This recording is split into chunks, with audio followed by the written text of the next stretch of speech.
Presidente, presidentes de Gobierno, primeros ministros, delegados y delegadas, desde que nos reunimos en Madrid hace ya 2 años, la certeza sobre los catastróficos riesgos de la emergencia climática es cada vez mayor. Como nos recordaba en su intervención el secretario general de Naciones Unidas, los científicos certifican el código rojo en el que nos encontramos. Es evidente que necesitamos un nuevo orden internacional que reconozca el papel de todos los actores, de los gobiernos, de las administraciones públicas, de la ciudadanía, de las empresas, del sector financiero, como agentes imprescindibles del cambio, que asuma que esta década es clave y que consiga alinear la ambición a corto plazo con una mirada de largo alcance. La buena noticia es que sabemos lo que hay que hacer, pero necesitamos determinación política y acción inmediata. El primer objetivo debe ser reducir emisiones y elevar nuestro nivel de ambición, de modo que el objetivo del 1,5 de grados centígrados sigue siendo un objetivo a nuestro alcance. Debemos apostar por las energías renovables, la eficiencia energética, la movilidad limpia, la conservación y la restauración de nuestros ecosistemas y la rehabilitación urbana. Debemos abandonar los combustibles fósiles y es fundamental proteger la biodiversidad y preservar nuestros océanos y la Antártica. Por eso, mi país, España, ha reducido la generación eléctrica de carbón en un 90% en estos últimos 4 años. Y además lo hemos hecho con diálogo y con paz social, porque la transición ecológica debe ser justa. Nuestras sociedades, y este es uno de los principales retos que tenemos por delante, deben percibir la transición ecológica no como una amenaza, sino como una inmensa oportunidad de crecimiento económico inclusivo.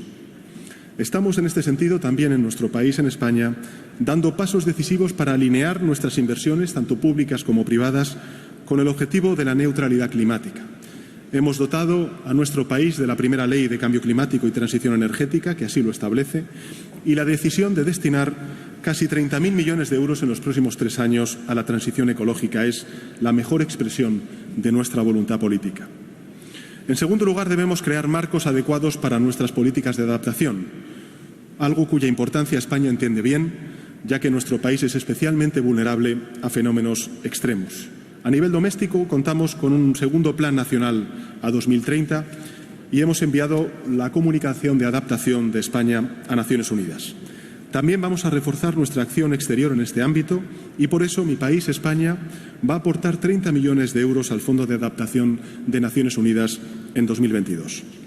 En tercer lugar, si elevamos nuestro nivel de ambición, debemos respaldar objetivos con recursos. Por eso el cumplimiento del objetivo de los 100.000 millones de dólares va a ser una de las pruebas de fuego de la COP26 a la hora de recuperar la confianza entre los países del norte y del sur. España hará de su parte. Nos comprometemos a aumentar la financiación climática para llegar en 2025 con un incremento de un 50% respecto de nuestro compromiso actual. Nuestro objetivo es alcanzar los 1.350 millones de euros anuales a partir de 2025. Además, España va a destinar el 20% de sus derechos especiales de giro a países vulnerables, un mínimo de 350 millones de euros. Y para finalizar, deseo hacer un llamamiento, y es que trabajemos de forma conjunta para que esta COP suponga el punto de inflexión que impulse un verdadero cambio de rumbo del planeta a través de una acción solidaria, contundente y urgente. Una acción que cierre las brechas de desigualdad y que permita a todos percibir los beneficios de la acción climática y de la transición ecológica. Muchas gracias, presidente.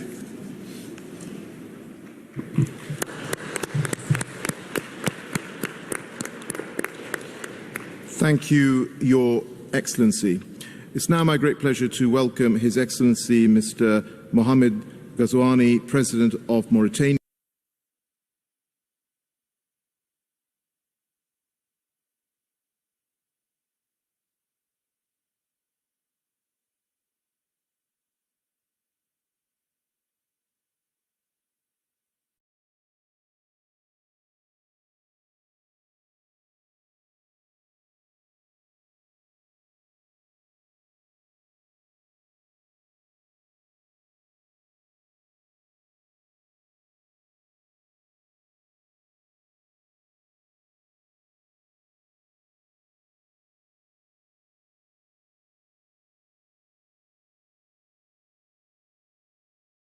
إطارية للأمم المتحدة حول التغير المناخي. معالي السيد الأمين العام للأمم المتحدة، السادة والسيدات ممثلو المنظمات الحكومية وغير الحكومية، أيها السادة والسيدات،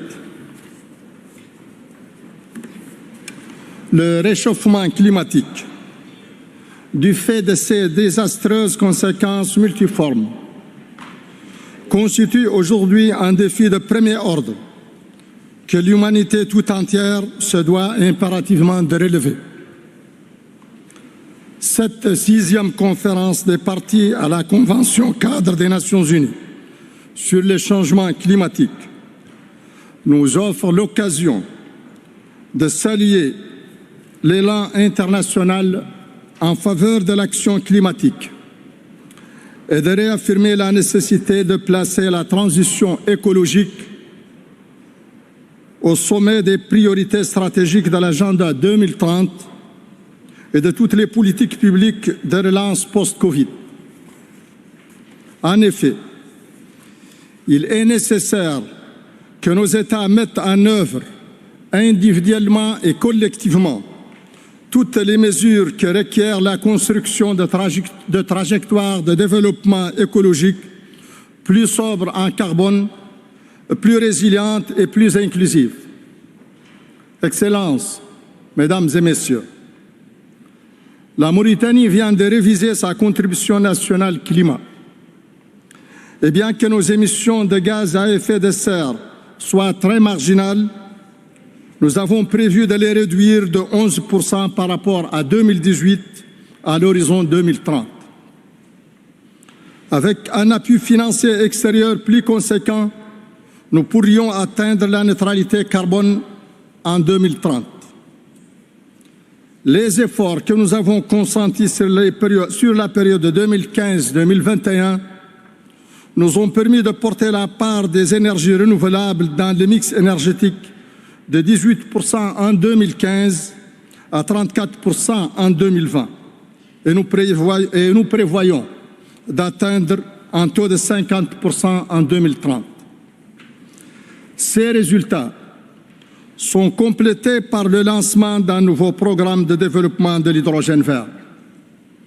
Grâce à cette nouvelle filière, la Mauritanie offre au monde une source alternative et durable d'énergie propre. Nous invitons les institutions financières et les entreprises intéressées à nous accompagner dans ce projet. En outre, notre contribution nationale climat soutient également la transition écologique et d'autres secteurs ayant un potentiel d'atténuation, comme le transport, l'agriculture, l'élevage et la foresterie. Toutefois, l'adaptation au changement climatique et le renforcement de la résilience des populations vulnérables demeurent notre priorité. Dans ce cadre, des avancées certaines ont déjà été réalisées en matière de restauration des écosystèmes terrestres, particulièrement à travers la mise en œuvre du programme de la Grande Muraille Verte. En janvier dernier, lors du One Planet Summit, des promesses importantes de financement ont été faites pour soutenir la Grande Muraille Verte. La concrétisation de ces promesses est aujourd'hui attendue par des millions d'Africains qui souffrent de la dégradation de leurs moyens d'existence. Aussi, nous invitons la COP26 à faire du programme de la Grande Muraille Verte une priorité internationale.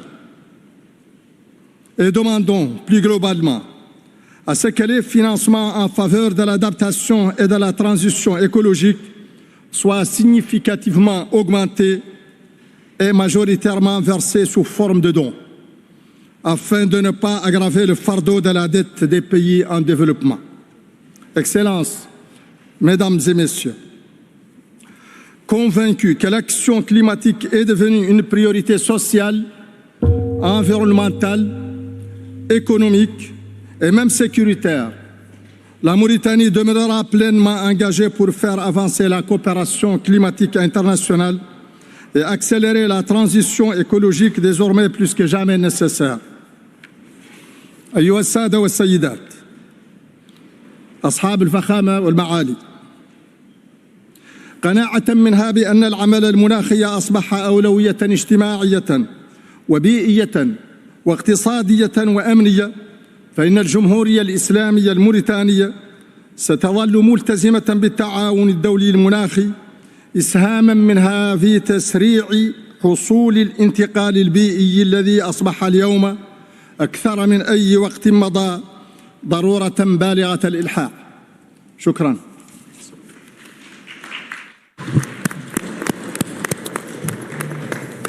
Thank you, Your Excellency. It is now my great pleasure to welcome His Excellency, Mr. Joseph R. Biden, Jr., President of the United States of America. Your Excellency, you have the floor. Thank you. Ladies and gentlemen, to state the obvious, we meet with the eyes of history upon us and the profound questions before us. It's simple. Will we act? Will we do what is necessary? Will we seize the enormous opportunity before us? Or will we condemn future generations to suffer? This is the decade that will determine the answer, this decade. The science is clear. We only have a brief window left before us to raise our ambitions and to meet the task that's rapidly narrowing. This is a decisive decade in which we have an opportunity to prove ourselves. We can keep the goal of limiting global warming to just 1.5 degrees Celsius within our reach if we come together. If we commit to doing our part of each of our nations with determination and with ambition. That's what COP26 is all about. Glasgow must be the kickoff of a decade of ambition and innovation to preserve our shared future.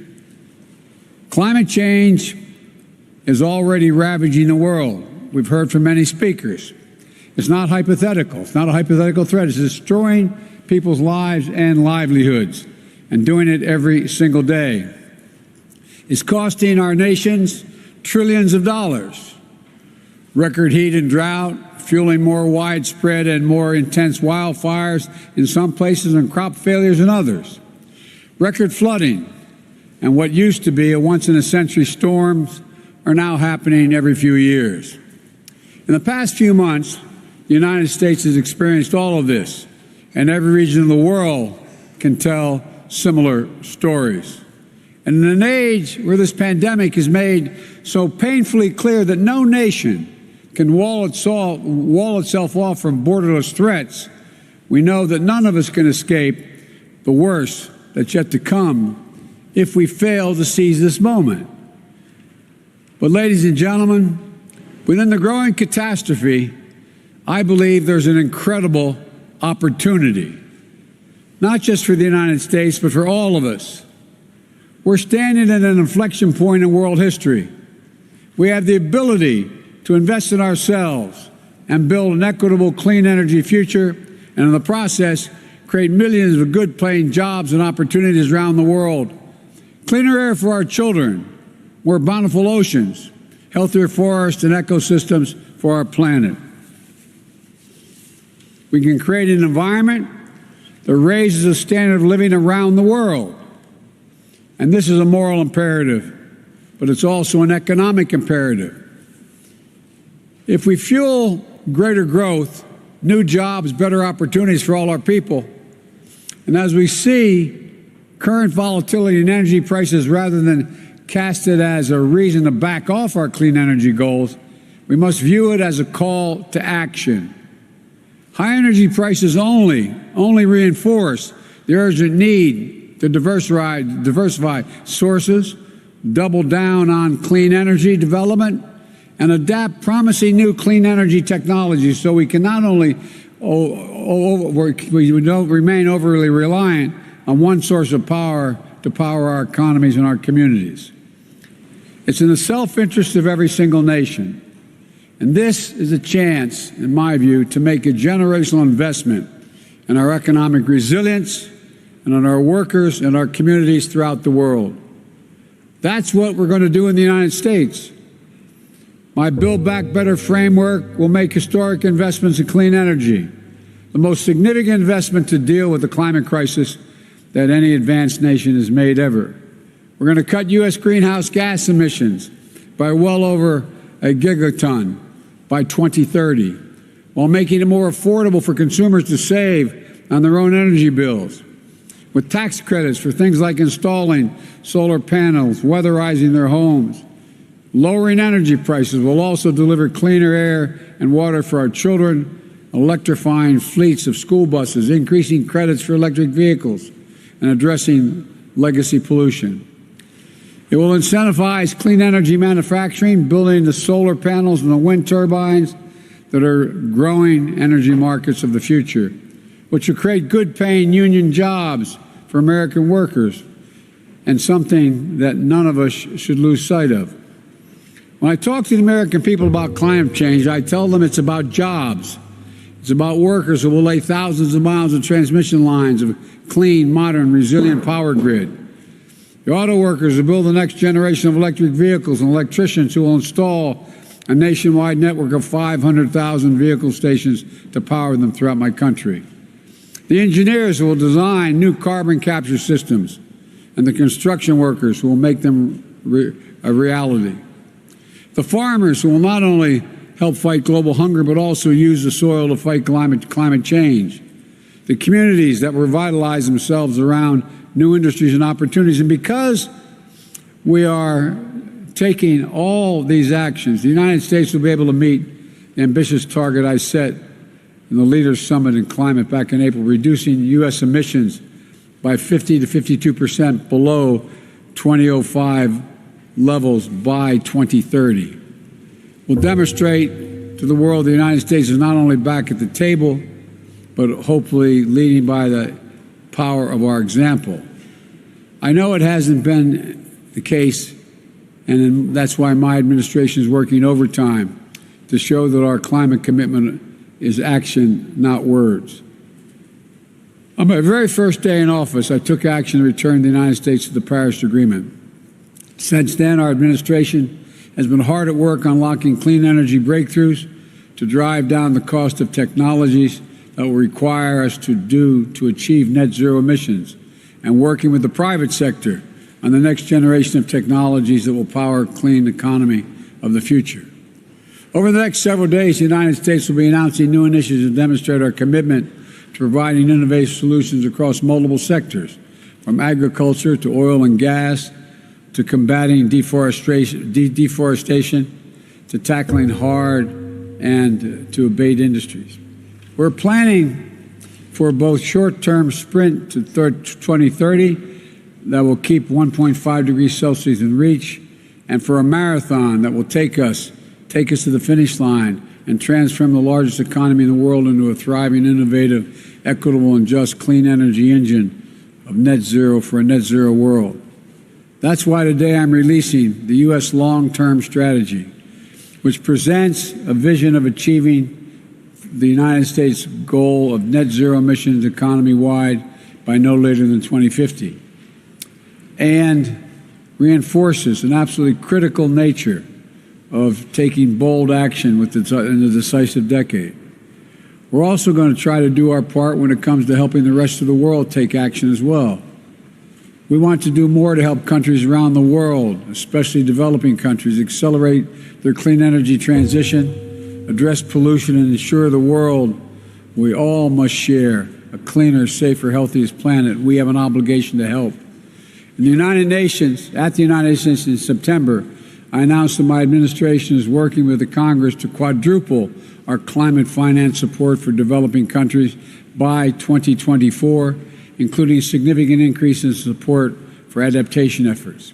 This commitment is made possible to each of our collective goals of mobilizing $100 billion annually for climate finance, but mobilizing finance at the scale necessary to meet the incredible need is an all-hands-on-deck effort. As other speakers today have mentioned, governments in the private sector and multilateral development banks must also do their work to go from millions to billions to trillions the necessary effect of this transition. Today, I'm also submitting a new adaptation communication laying out how we will implement the global goal of adaptation, as well as announcing our first ever contribution to the Adaptation Fund. But our commitment is about more than just financing. That's a critical piece of it.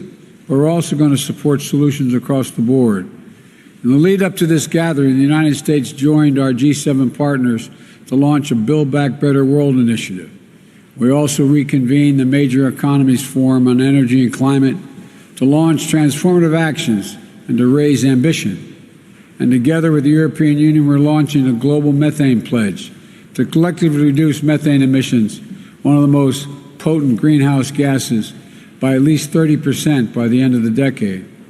More than 70 countries have already signed up to support rapid reduction of methane pollution, and I encourage every nation to sign on.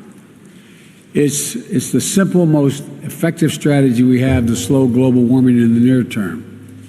My friends, if we're to recognize that a better, more hopeful future of every nation has to do its part with ambitious targets to keep 1.5 degrees in reach and specific plans of how to get there, especially the major economies.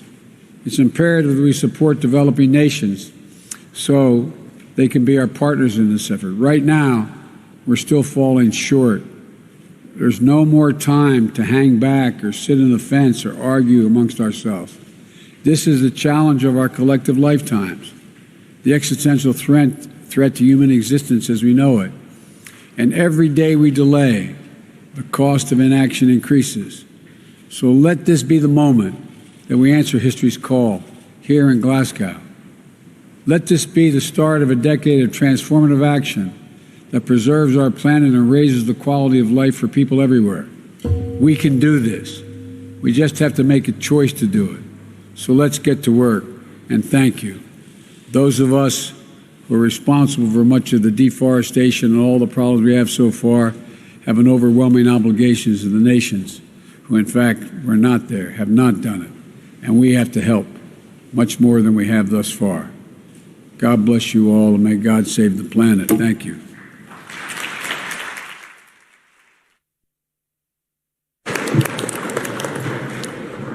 Thank you, Your Excellency. I'll now request COP Rapporteur Ahmed Rajabi to continue chairing this session.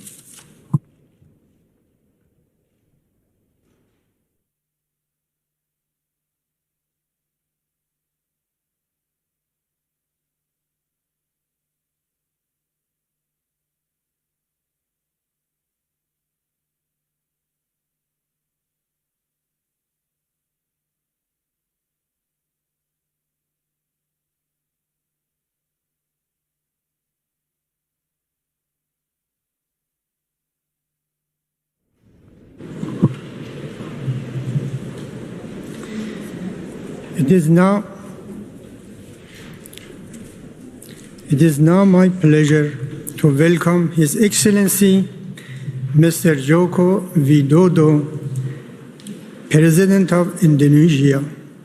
Your Excellency, you have the floor.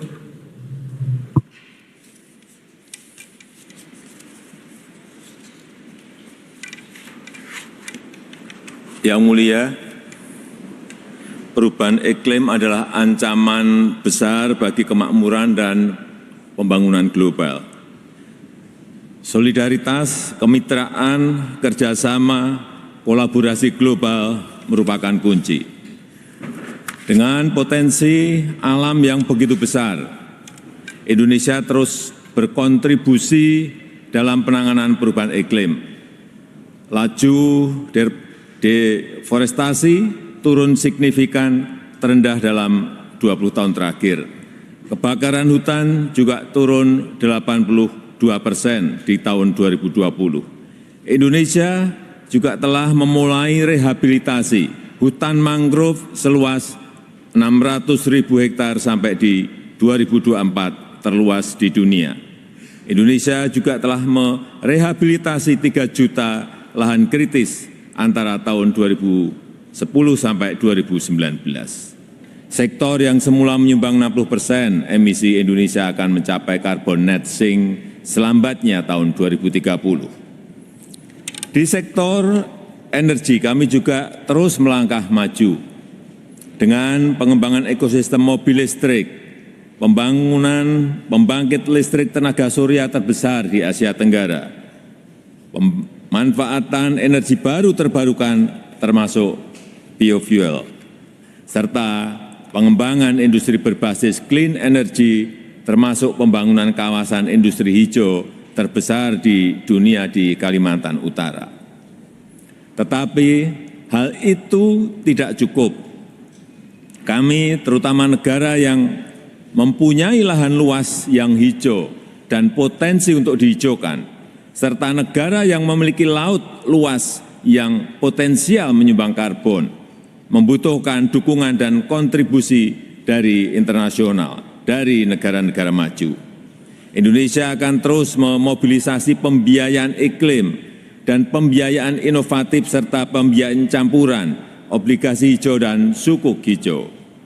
Penyediaan pendanaan iklim dengan mitra negara maju merupakan game changer dalam aksi mitigasi dan adaptasi perubahan iklim di negara-negara berkembang. Indonesia akan dapat berkontribusi lebih cepat bagi net zero emission dunia. Pertanyaannya, seberapa besar kontribusi negara maju untuk kami? Transfer teknologi apa yang bisa diberikan? Ini butuh aksi, butuh implementasi secepatnya. Selain itu, carbon market dan carbon price harus menjadi bagian dari upaya penanganan isu perubahan iklim. Ekosistem ekonomi karbon yang transparan, berintegritas, inklusif, dan adil harus diciptakan. Yang mulia, sebagai penutup di KTT ini atas nama Forum Negara Kepulauan dan Pulau Kecil, AIS, Indonesia merasa terhormat dapat mensirkulasikan pernyataan bersama para pemimpin AIS Forum. Sudah menjadi komitmen AIS Forum untuk terus memajukan kerjasama kelautan dan aksi iklim di UNFCCC. Terima kasih.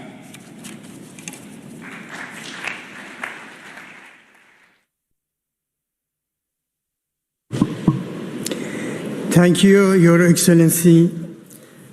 It is now my pleasure to welcome His Excellency Mr. Wawel John Charles Ramkalawan, President of Seychelles. Your Excellency, you have the floor.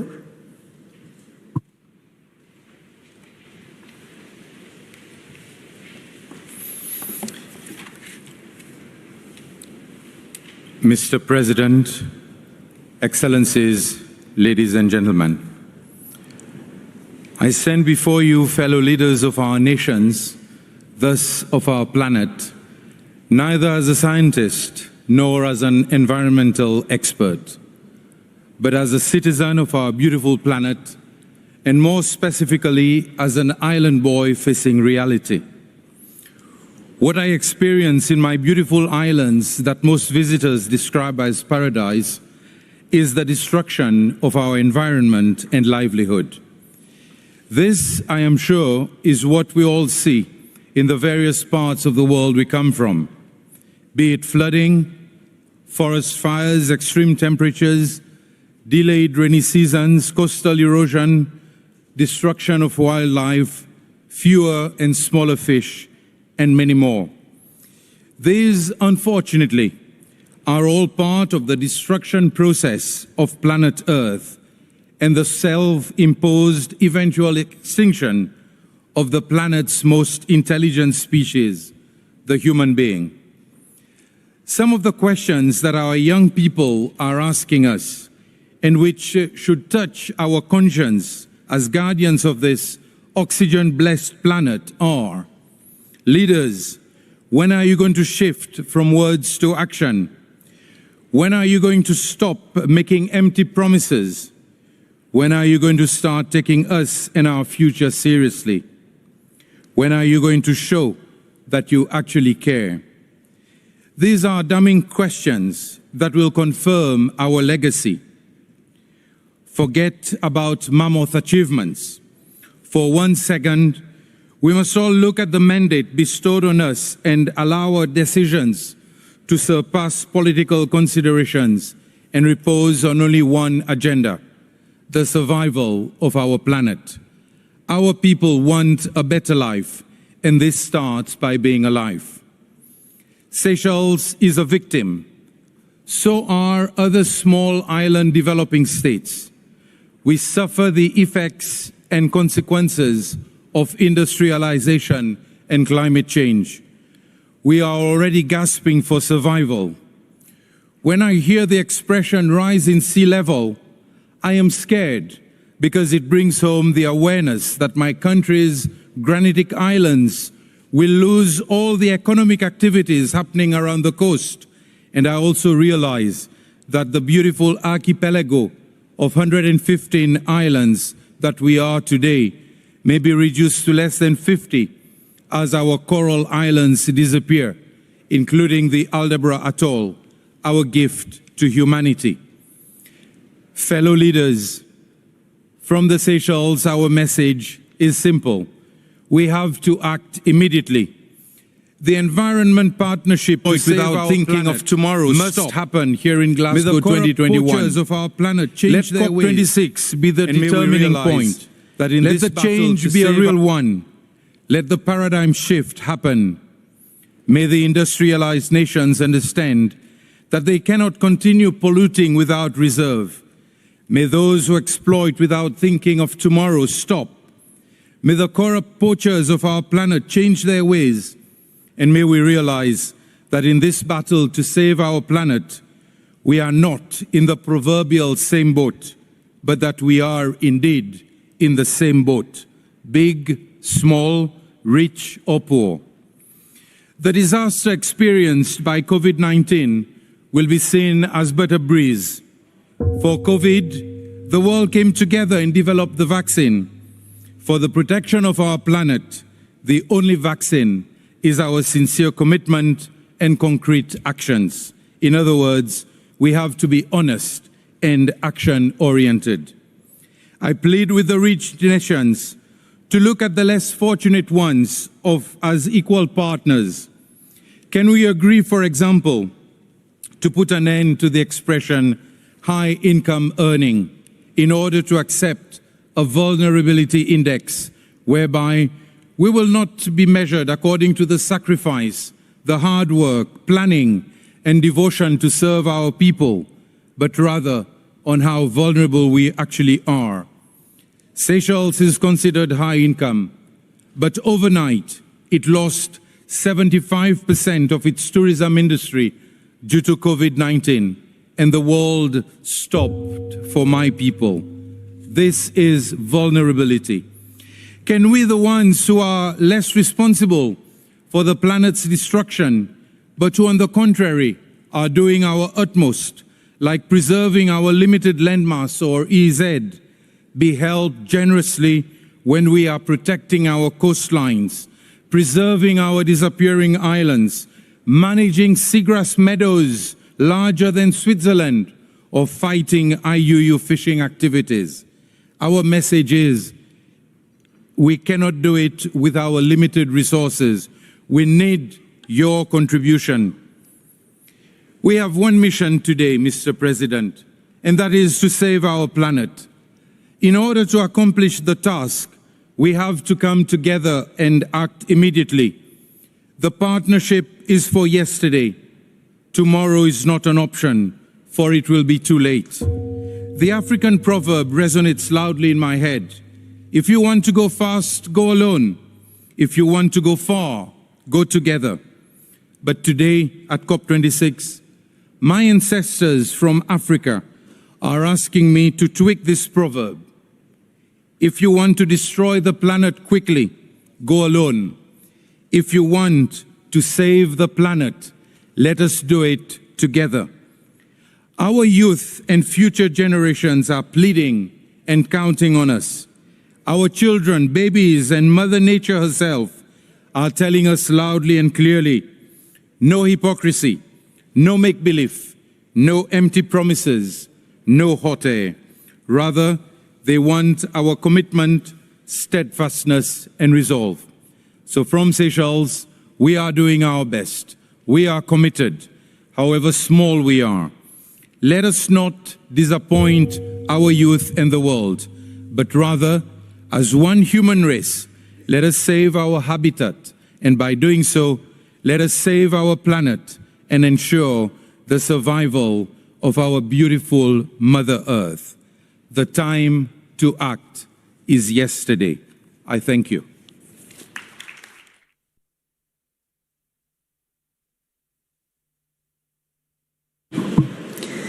Thank you.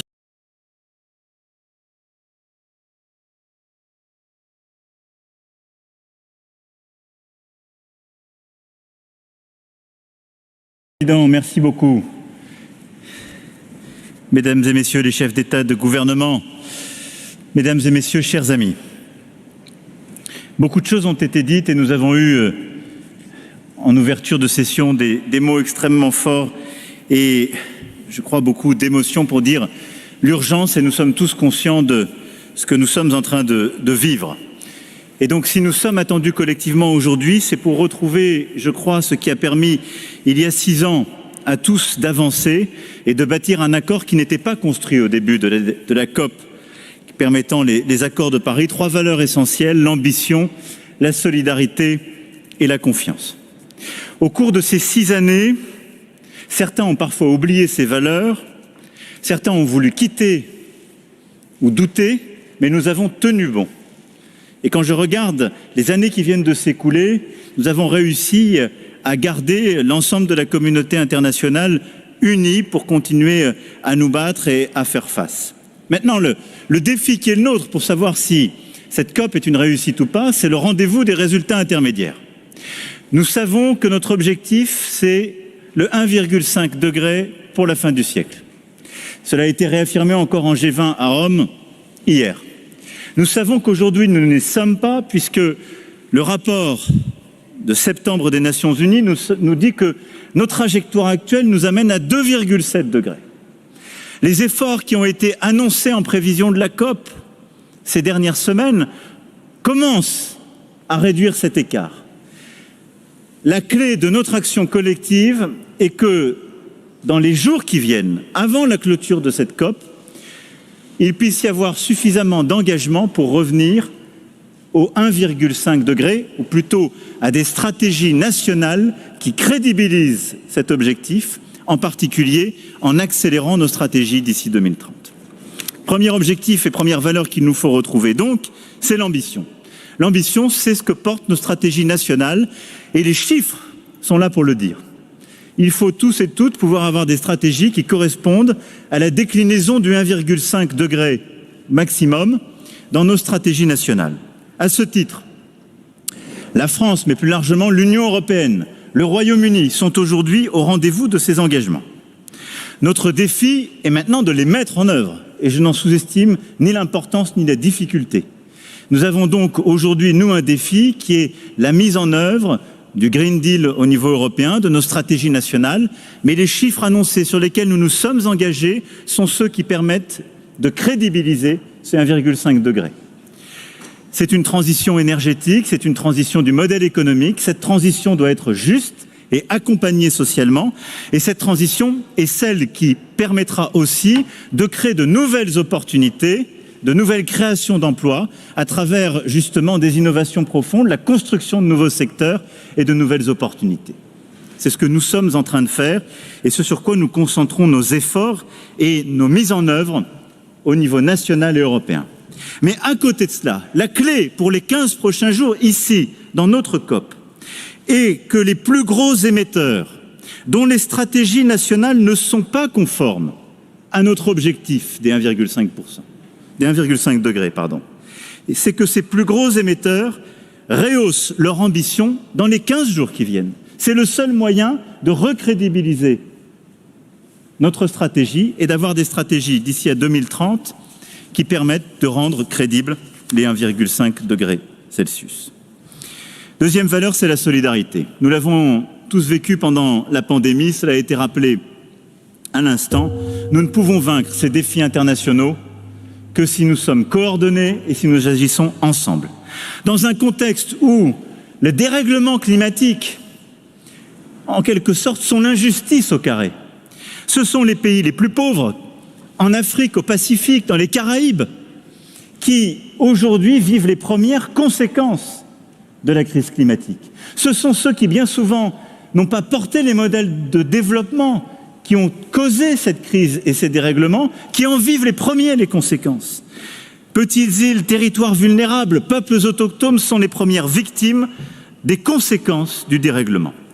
La clé pour y arriver, c'est le deuxième grand objectif de cette COP. Ce sont les 100 milliards de dollars par an de 2020 à 2025. Aujourd'hui, là aussi, la France et l'Union européenne sont en rendez-vous de leur juste part, et même un peu au-dessus. L'Europe s'est engagée à 25 milliards de dollars par an. Nous avons relevé notre propre contribution. La France mobilise désormais plus de 7 milliards de dollars par an, dont plus du tiers est consacré à l'adaptation. Mais toutes les économies développées doivent désormais contribuer à leur juste part, car le leadership exige l'exemplarité. Nous devons donc trouver tous les moyens pour que les pays les plus riches accélèrent ce financement, car nous nous sommes engagés à mettre sur la table ces 100 milliards de dollars par an de 2020 à 2025, avant que nous ne mettions encore davantage après. Je veux ici appeler tous les pays qui ne sont pas au rendez-vous de leur juste part à prendre leurs responsabilités d'ici la fin de cette COP pour pouvoir tenir cet engagement pris à Paris.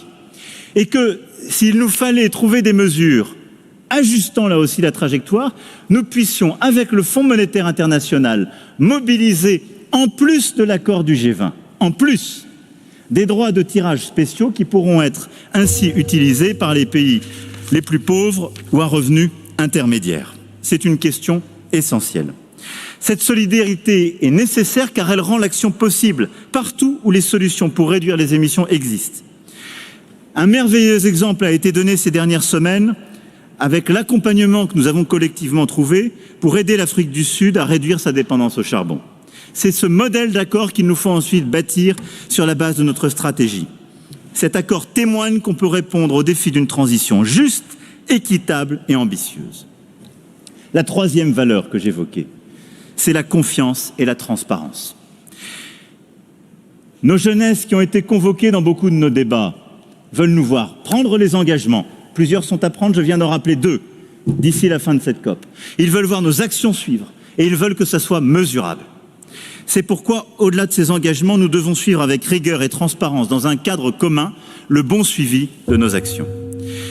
Je me réjouis à cet égard que l'OCDE lance à cette COP26 le programme international pour l'action sur le climat, IPAC, dans la dynamique que nous avions initiée en décembre dernier.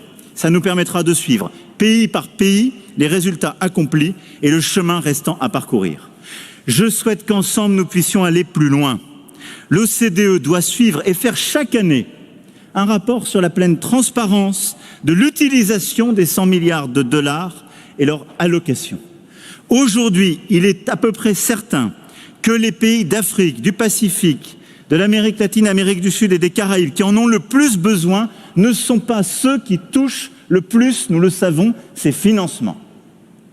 Et donc, au-delà de nos annonces, nous devons aussi avoir une transparence sur le suivi de l'utilisation de ces 100 milliards de dollars par an. Voilà, mesdames et messieurs, sur ces 3 valeurs, ce que je voulais dire ici pour que cette COP puisse être un succès. C'est à portée de main si nous nous mobilisons, décidons et agissons. Un mot pour conclure et dire qu'au-delà de toutes ces annonces, tout cela n'avancera que si nous sommes cohérents et que si nous arrivons à lier cet agenda contre le dérèglement climatique avec 2 autres agendas, celui de la biodiversité et celui du commerce.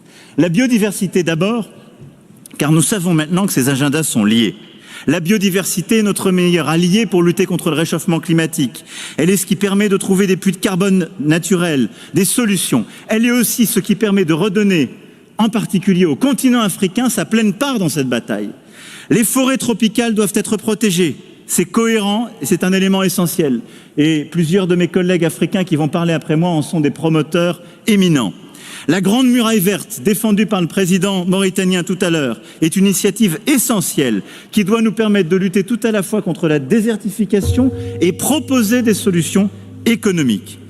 Et notre mobilisation pour les océans est indispensable. Cet agenda est complémentaire et indissociable de l'agenda de lutte contre les dérèglements climatiques. Enfin, nous devons mettre en cohérence notre cadre commercial et notre cadre environnemental et climatique.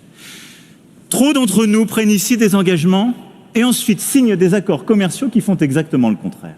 Nous ne pouvons plus continuer à avoir une planète qu'on fait fonctionner selon une grammaire et des règles qui n'intègrent pas en son cœur ces contraintes. Nos accords commerciaux doivent refléter nos engagements climatiques. L'organisation de nos chaînes de valeur doit refléter nos exigences climatiques.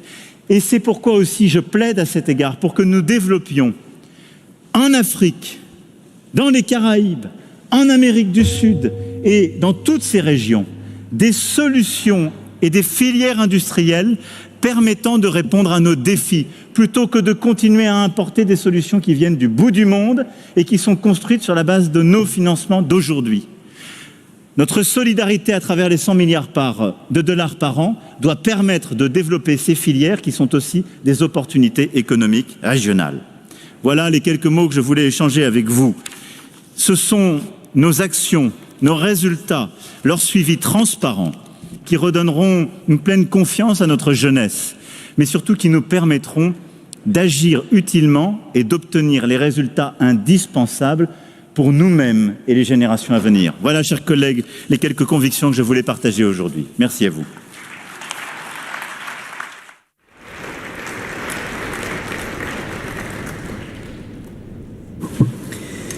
Thank you, Your Excellency. It is now my pleasure to welcome His Excellency Mr. Ali Bongo Ondimba, President of Gabon. Your Excellency, you have the floor.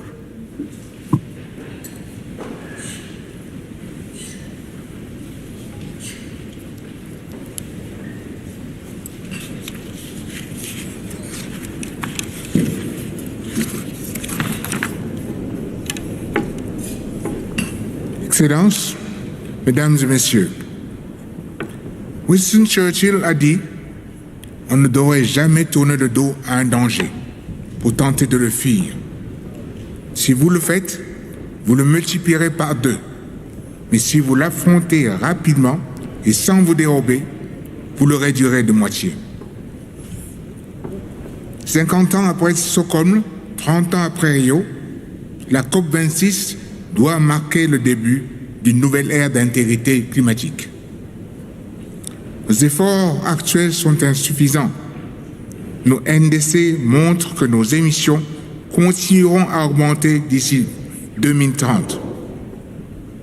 Alors que le dernier rapport du GIEC nous commande de les réduire d'au moins 40% sur cette même période.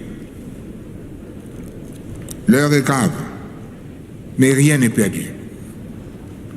Nous devons tout faire pour combler le gap et atteindre l'objectif de 1,5 degré Celsius.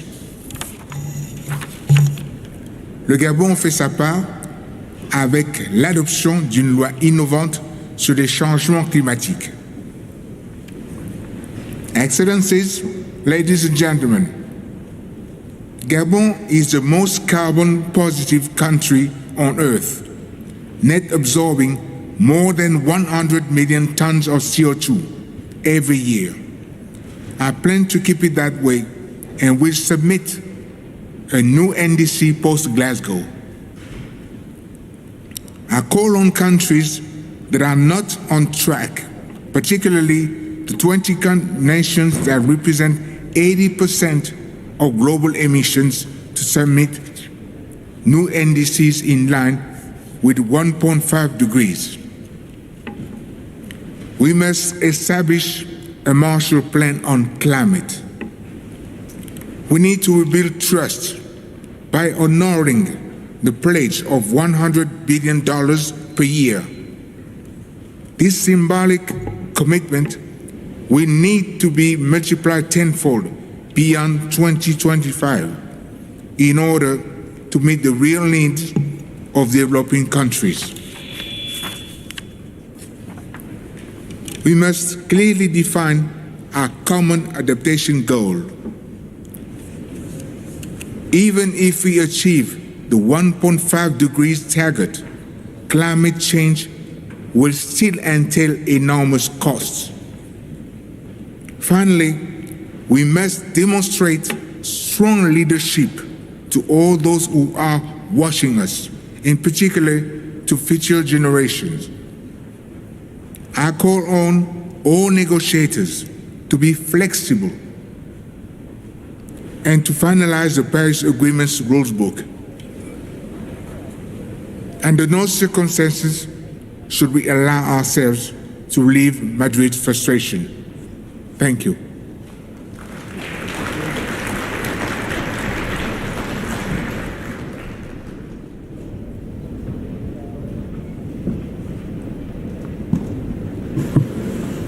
Thank you, Your Excellency. It is my pleasure to welcome His Excellency, Mr. Juan Orlando Hernandez, President of Honduras. Your Excellency, you have the floor.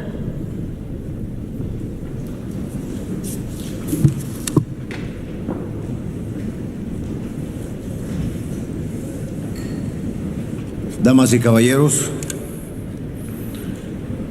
cuando se trata de la vida humana, de la vida del planeta, toma más fuerza un dicho popular que dice: la esperanza es lo último que se pierde.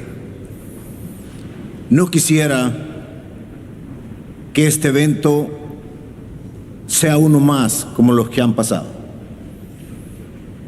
Necesitamos resultados hoy, no mañana. En mi país, Honduras, desde el año 1970 hasta el año 2020, se han registrado 82 desastres naturales, de los cuales 67 fueron influenciados por los efectos del cambio climático. Según la Comisión Económica para América Latina de la ONU, CEPAL, estas catástrofes sin precedentes a causa del cambio climático nos dejan un fuerte impacto económico en pérdida de casi 6.000 millones de dólares. Y lo que es más grave, 22.000 muertos, 11.000 desaparecidos y desde luego afectan la vida de millones de familias hondureñas, que algunos de ellos lo pierden todo y así deciden emigrar por el cambio climático. Solo en el año 2020, cuando estábamos en lo más duro de la pandemia, en menos de 15 días recibimos el impacto de 2 huracanes ETA y OTA. Como resultado de estos huracanes y sin considerar los efectos de la pandemia, los daños y pérdidas fueron de 2.100 millones de dólares, que equivalen al 9.2% de nuestro Producto Interno Bruto. Y no lo digo yo, lo dice la Comisión Económica para América Latina de la ONU. ¿Se imaginan qué significaría para países como Alemania, como Estados Unidos y el Reino Unido perder el 9.2% de su PIB? 350 billones para Alemania, 1.962 billones para Estados Unidos, 2.42.7 billones para el Reino Unido. Lo digo para que dimensionen qué es para nosotros esta tragedia. Entonces comparemos. Hemos perdido durante 50 años casi 6.000 millones de dólares y esperamos recibir apenas una mínima cantidad. ¿Es esto justo? ¿Dónde está la compensación ambiental? ¿Qué tanto ha prometido la comunidad internacional? También nos afectan las sequías. Entre los años 2014 y 2021, la sequía generó pérdidas anuales por 453 millones de dólares, equivalentes al 1.4 del PIB del país. provocando además inseguridad alimentaria y nutricional que debemos de atender regularmente. ¿Cómo podemos prosperar entonces, como quisiéramos, si cada año nuestros avances económicos y desarrollo social son consumidos por la emergencia ambiental? Y lo frustrante es venir a estas cumbres y a tantas otras y ver que seguimos igual o peor. Hoy me pregunto, ¿por qué mientras nos sentamos aquí, en las mismas cumbres del cambio climático y hablamos de teorías, no vemos resultados concretos? El G20 en Roma recientemente determinó que los países más ricos de la Tierra producen aproximadamente el 80% de la emisión de dióxido de carbono o contaminación ambiental. Sin embargo, Honduras sufre las consecuencias de esta contaminación, siendo de los países más vulnerables del mundo a los efectos del cambio climático.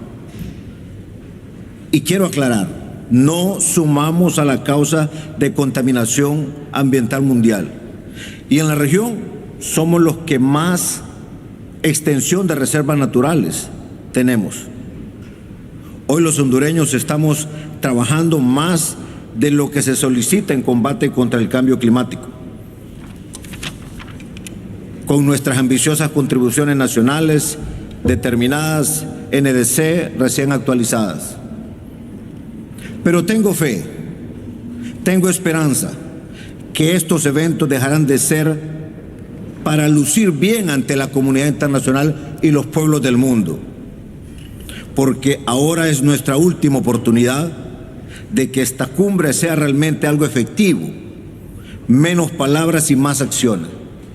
Repito, como se dice en Honduras, la esperanza es lo último que se pierde, máxime cuando hablamos de la vida del planeta, la vida de los seres humanos.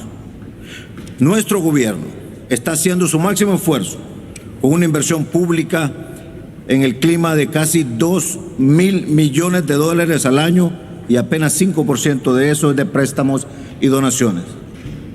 Honduras, a través de su Plan Nacional de Reconstrucción y Desarrollo Sostenible, considera, entre otras acciones, la implementación de un programa de represas múltiples enfocado a la contención de inundaciones, pero a su vez servirán para dotar agua para consumo humano, para agricultura inteligente y en algunas ocasiones generación de energía, entre otros.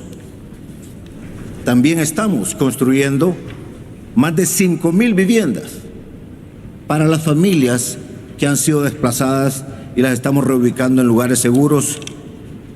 Así es de que puedo seguirles contando más, pero solo me retiro diciéndoles, en materia de cambio climático, el resultado es hoy,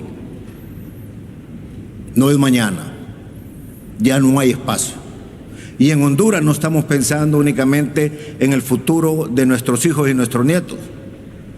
Tenemos 20 años que hemos perdido miles de vidas ya, y el año pasado también, y este también. No hay tiempo. Por favor, que esto sea productivo. Tengo fe y esperanza que así será. Muchas gracias. Thank you, Your Excellency. It is my pleasure to welcome His Excellency Mr. Uhuru Kenyatta, President of Kenya. Your Excellency, you have the floor.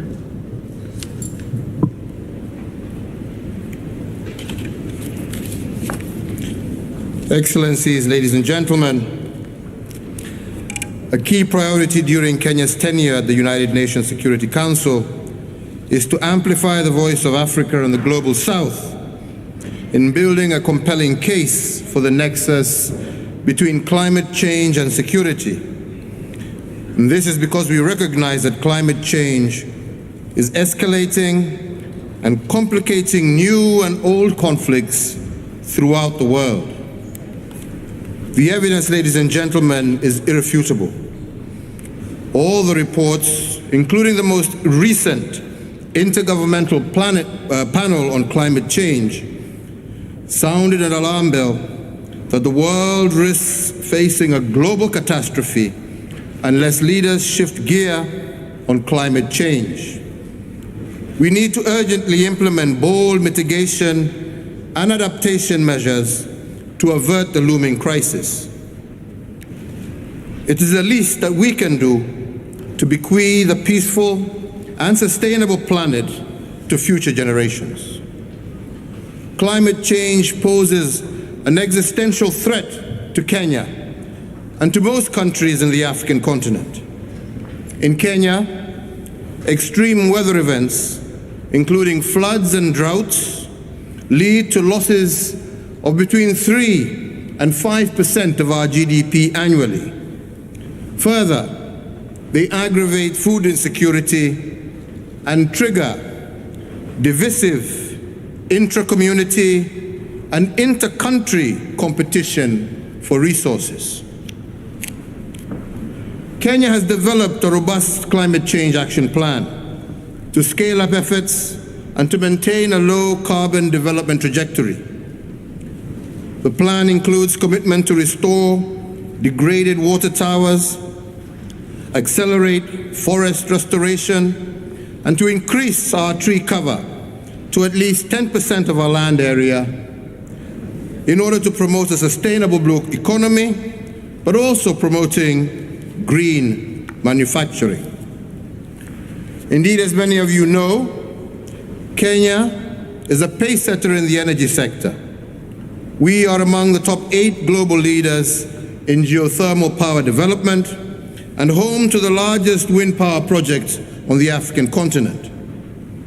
Currently, close to 90% of the electricity used by Kenyans is from renewable energy sources, and we plan to achieve 100% renewable energy by the year 2030. As you can see, ladies and gentlemen, Kenya is doing her fair share. Let me, however, hasten to add that these are mere baby steps relative to the enormity of the climate change challenge. Kenya came to this meeting with high expectations that COP26 will deliver on at least 4 critical issues. First, to see an increase in ambition in emissions reduction. The major emitters must make more ambitious their emission reduction commitments. We all must harness low carbon investment opportunities as we reboot our economies. Second, we would like to see a quantum increase in climate finance. 2 times in a row, developing countries have been promised US $100 billion per year, but this has yet to be delivered. Today, once again, yet another pledge of 2023. Third, we would like to see ambition on adaptation and loss and damage. With climate impacts increasing, provisions to help the most vulnerable to adapt, including through increased financial support, should be strengthened. Finally, we expect that detailed rules and procedures for implementing the Paris Agreement will be finalized, and a clear way forward for climate resilient pathway set. We also expect that the agreement will be sufficiently inclusive to accommodate the needs and priorities of developing countries, and in particular, the special needs and circumstances of Africa, which has been very ably put forward earlier and very well articulated by Elizabeth Wahute, the young girl who spoke to us earlier. Indeed, the findings of the international scientific community, including the recent report of the Intergovernmental Panel on Climate Change, on the physical science and basis of climate change, underscore the special needs and circumstances of Africa, contribute to the vulnerability and the low adaptive capacity of African countries to climate change. The IPCC further notes that even with scaled up global climate action, it will not be possible to avoid and to reduce all loss and damage from the impacts of climate change, and that by 2030, the economic costs of loss and damage in developing countries is expected to be between US dollars 290 billion and US dollars 580 billion. Throughout Africa, as the most vulnerable continent to the impacts of climate change, countries are already experiencing loss and damage of an increasing magnitude and frequency. We are therefore deeply concerned to hear that yesterday, during the adoption of the agenda for this conference, the item on the special needs and circumstances of Africa was yet again not adopted. And we expect the COP President to undertake extensive and comprehensive consultations and address the special needs and circumstances of African states, and indeed report back to us before the close of the session of the conference. In conclusion, ladies and gentlemen, our own Kenyan Eliud Kipchoge, the greatest marathoner of all time and our climate champion, and who will be attending this conference, has demonstrated to us that in a race against time, no human is limited. We have the means and the ability to protect our planet from climate change-related destruction and to secure peace and stability for all. What we need now is to recognize that we are in a race against time, and we need unanimity of purpose, we need boldness and unwavering political commitment to achieve the 1.5 degree pathway. I thank you for your attention. Thank you, Your Excellency. It is my pleasure to welcome His Excellency Mr. Volodymyr Zelensky, President of Ukraine. Your Excellency, you have the floor. Thank you very much. Шановний пані головуючий, шановні глави держав, голови урядів, влітку міжурядова група експертів зі зміни клімату опублікувала свій 6-й звіт. Аналіз і прогноз кращих кліматологів обсягом 4000 сторінок. Праця Вільяма Джевонса «Вугільне питання» значно менша і старша на 150 років. Але їх об'єднує дуже схожий парадокс. Збільшення ефективності використання ресурсу збільшує, а не зменшує обсяг його споживання. Парадокс, але виконання Паризької угоди під загрозою через виконання Паризької угоди. Через рух до мети стримати потепління на рівні 2-1,5 градуси Цельсія, скоротити викиди парникових газів та використання вугілля і нафти. Як наслідок – зріс попит на газ. Як наслідок – рекордні ціни. Як наслідок – споживання вугілля в країнах G20 зросло на 5%, а на вугільних електростанціях Європи у вересні – на 1/3. Як наслідок – дефіцит вугілля. Те ж саме нафта. За прогнозами, сектор продовжить заміну газу цими носіями, і викиди будуть більшими. За даними ООН, концентрація діоксиду вугільцю, метану і закису азоту в атмосфері рекордна за 10 років. Температура на Землі може зростати значно більше 2 градусів.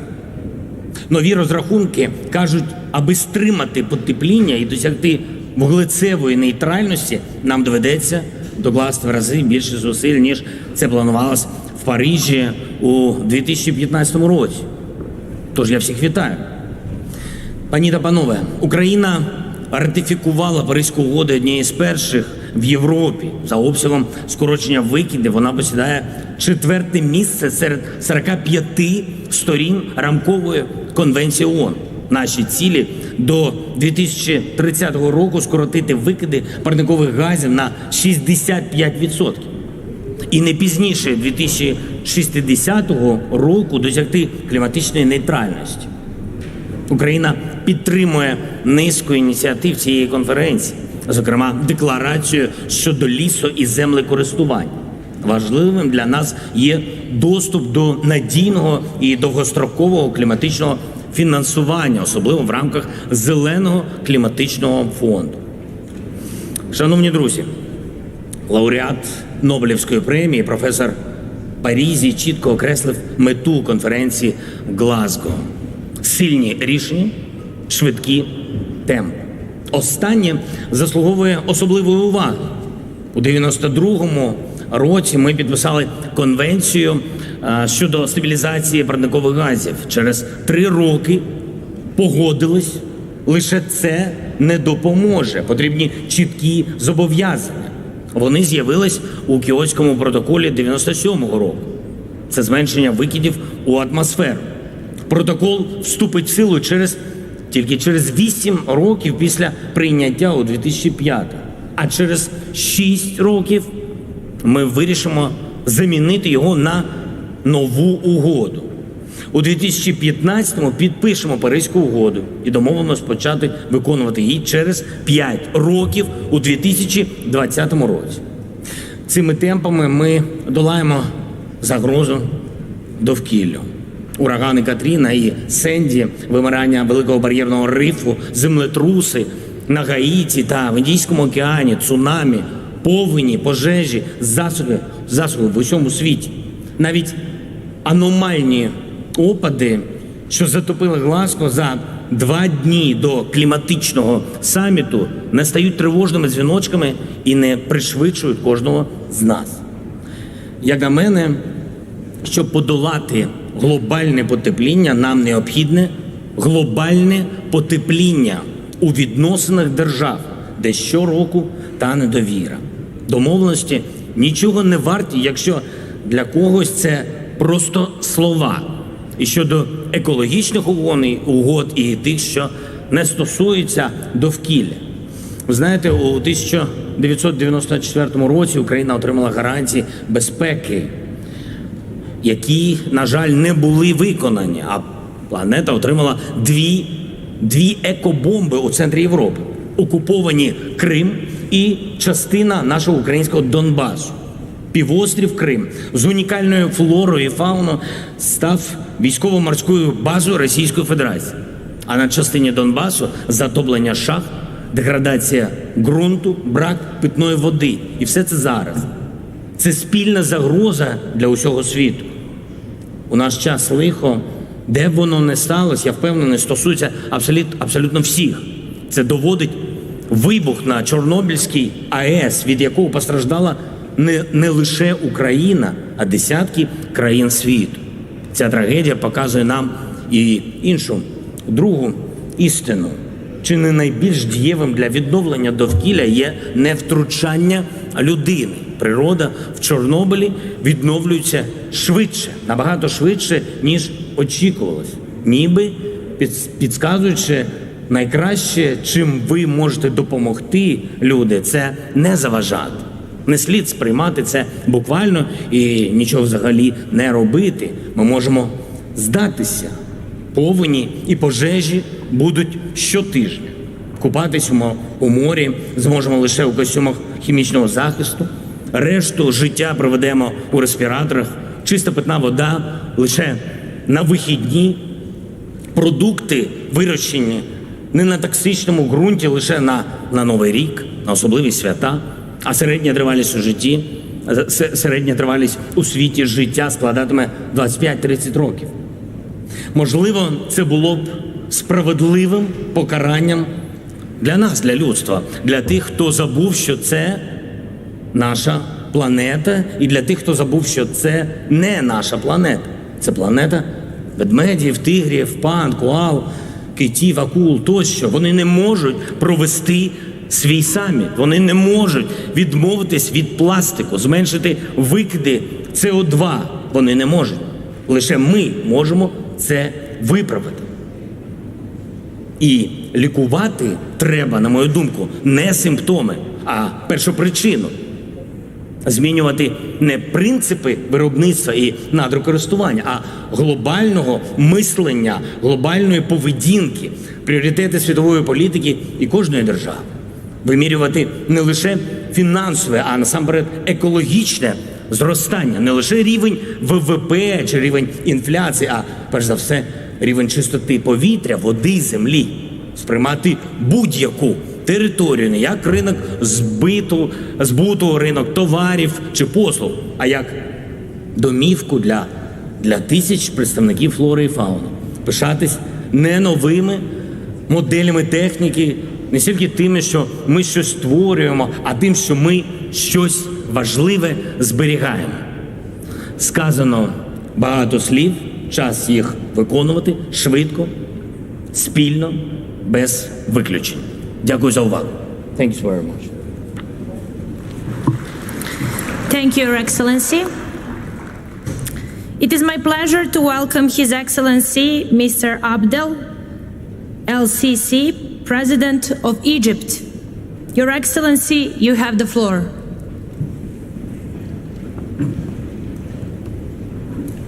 Thank you, Mr. President. بسم الله الرحمن الرحيم. أصحاب السعادة السيدات والسادة، يسرني أن أتواجد معكم اليوم للتباحث بشأن قضية المناخ التي باتت تؤثر علينا جميعا، ولقد أكد التقرير الأخير للجنة الحكومية الدولية حول تغير المناخ أن تعزيز عمل المناخ لتحقيق هدف 1.5 درجة مئوية صار أمرا حتميا لا يحتمل التأخير. ولذلك سأركز حديثي اليوم على النقاط التالية. أولا، بادرت مصر باتخاذ خطوات جادة لتطبيق نموذج تنموي مستدام يأتي تغير المناخ والتكيف مع آثاره في القلب منه، ويهدف إلى الوصول بنسبة المشروعات الخضراء الممولة حكوميا إلى 50% بحلول عام 2025 و100% بحلول عام 2030. فعلى سبيل المثال تمثل مصادر الطاقة المتجددة اليوم نحو 20% من مزيج الطاقة في مصر، ونعمل على وصولها إلى 42% حلول عام 2035 بالتزامن مع ترشيد دعم الطاقة. كما تعمل مصر على التحول إلى النقل النظيف من خلال التوسع في شبكات المترو والقطارات والسيارات الكهربائية وتجهيز البنية التحتية اللازمة لذلك، فضلا عن إنشاء المدن الذكية والمستدامة. كما تنفذ مصر مشروعات لترشيد استخدامات المياه وتبطين الترع والإدارة المتكاملة للمناطق الساحلية. ولتمويل تلك المشروعات أصدرت مصر مؤخرا الطرح الأول للسندات الخضراء بقيمة 750 مليون دولار. وحتى توضع هذه الجهود في إطارها المؤسسي، انتهت مصر من إعداد الاستراتيجية الوطنية لتغير المناخ عام 2050، والتي ستفتح الطريق أمام تحديث مصر لمساهماتها المحددة وطنيا، بحيث تكون السياسات والأهداف والإجراءات المتضمنة بهذه المساهمات مكملة لجهود الدولة التنموية ولمسعيها للتعافي من آثار جائحة كورونا وليست عبئا عليها. ثانيا، مثلما تدرك مصر واجباتها فإنها تعي حجم التحديات التي تواجهها كافة الدول النامية. وهنا أود التأكيد على أن تنفيذ الدول النامية لالتزاماتها في مواجهة تغير المناخ مرهون بحجم الدعم الذي تحصل عليه، خاصة من التمويل الذي يعد حجر الزاوية والمحدد الرئيسي لقدرة دولنا على رفع طموحها المناخي في إطار التوازن الدقيق الذي مثله اتفاق باريس، والذي يتعين الحفاظ عليه لضمان تعزيز جهود خفض الانبعاثات والتكيف مع الآثار السلبية لتغير المناخ على قدم المساواة. وإننا نشعر بالقلق إزاء الفجوة بين التمويل المتاح وحجم الاحتياجات الفعلية للدول النامية، علاوة على العقبات التي تواجه دولنا في النفاذ إلى هذا التمويل. ومن ثم فلا بد من وفاء الدول المتقدمة بتعهدها بتقديم 100 مليار دولار سنويا لصالح تمويل المناخ في الدول النامية. ونؤكد على دعمنا لما نادى به السكرتير العام للأمم المتحدة من ضرورة ألا يقل حجم التمويل الموجه إلى التكيف عن نصف التمويل المتاح، وعلى أهمية بدء المشاورات حول الهدف التمويلي الجديد لما بعد 2025. ثالثاً، على الرغم من عدم مسؤوليتها عن أزمة المناخ، تواجه القارة الإفريقية التبعات الأكثر سلبية للظاهرة وما يترتب عليها من آثار اقتصادية واجتماعية وأمنية وسياسية. ومع ذلك تعد القارة نموذجاً لعمل المناخ الجاد بقدر ما تسمح به إمكانياتها والدعم المتاح لها. ومن ثم تدعو مصر إلى ضرورة منح القارة الإفريقية معاملة خاصة في إطار تنفيذ اتفاق باريس بالنظر لوضعها الخاص وحجم التحديات التي تواجهها. السيدات والسادة، إنني واثق أن المداولات التي ستشهدها قمتنا والنتائج التي ستخرج بها ستعبر عن التزامنا السياسي بمواجهة تغير المناخ والتكيف مع آثاره السلبية. كما أثق أن ذلك سوف يصل إلى وفودنا التي تستعد الآن لبدء التفاوض حول الموضوعات المطروحة على جدول أعمال المؤتمر ليكون دافعاً ومحفزاً لها للخروج بنتائج إيجابية. كما أود الإعراب عن ترحيبنا بلجنة اختراق جلاسكو وبالتقارير التي ستصدر عنها، وكذلك دعمنا للرئاسة البريطانية للمؤتمر التي سنعمل معها على مدار الأيام والأشهر القادمة، وصولاً إلى الدورة القادمة للمؤتمر التي نتطلع إلى استضافتها في مصر باسم القارة الإفريقية، حيث سنسعى خلال رئاستنا إلى تعزيز عمل المناخ الدولي للوصول إلى أهداف اتفاق باريس تحقيقاً لمصالح شعوب قارتنا وشعوب دول العالم أجمع. شكراً لكم. Thank you, Mr. President. Thank you, Your Excellency. It is my pleasure to welcome His Excellency Mr. Stevo Pendarovski, President of North Macedonia. Your Excellency, you have the floor.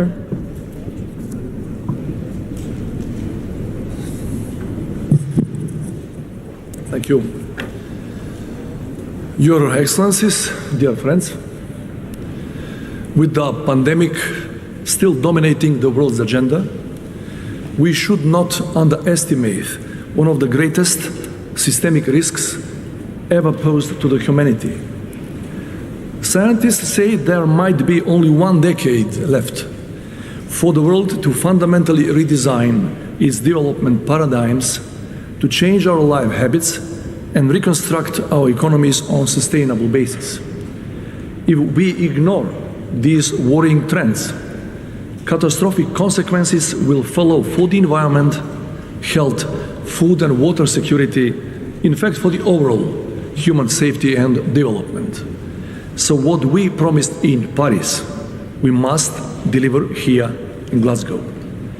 As EU candidate country ready to start negotiations, North Macedonia has already been transposing European climate acquis in its national legislation. By supporting the European Green Deal, we are committed to do our share in turning Europe into the first carbon-neutral continent by 2050. Despite the fact that we are a small European country, we have great climate ambitions.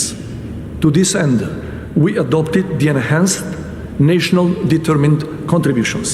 Our target for 2030 is to reduce greenhouse gas emissions by 51% compared to 1990 levels, or 82% in net emissions compared to the same base year. We designed 63 mitigation policies and measures which are gender responsive and are linked to 15 sustainable development goals.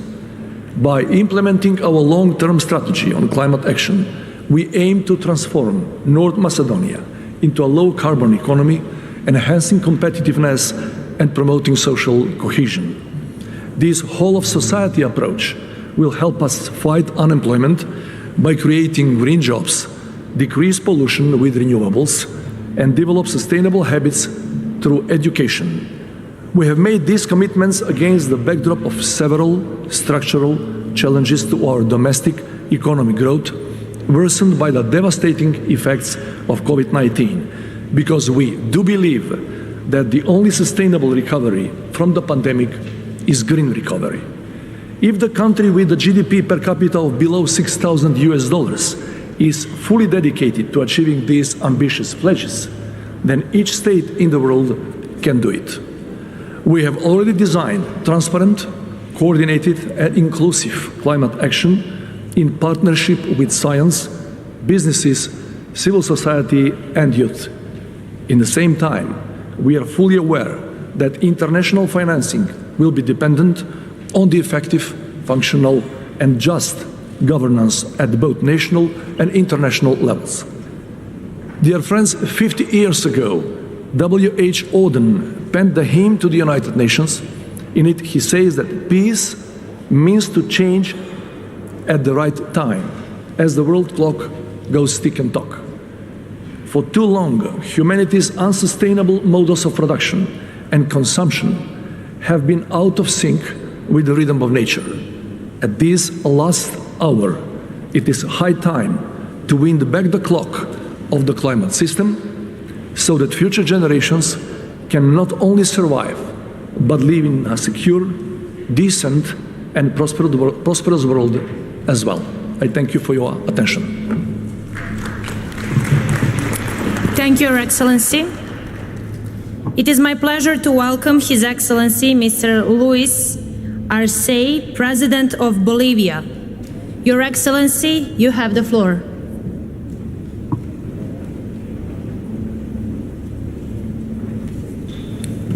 Muchas gracias, presidente.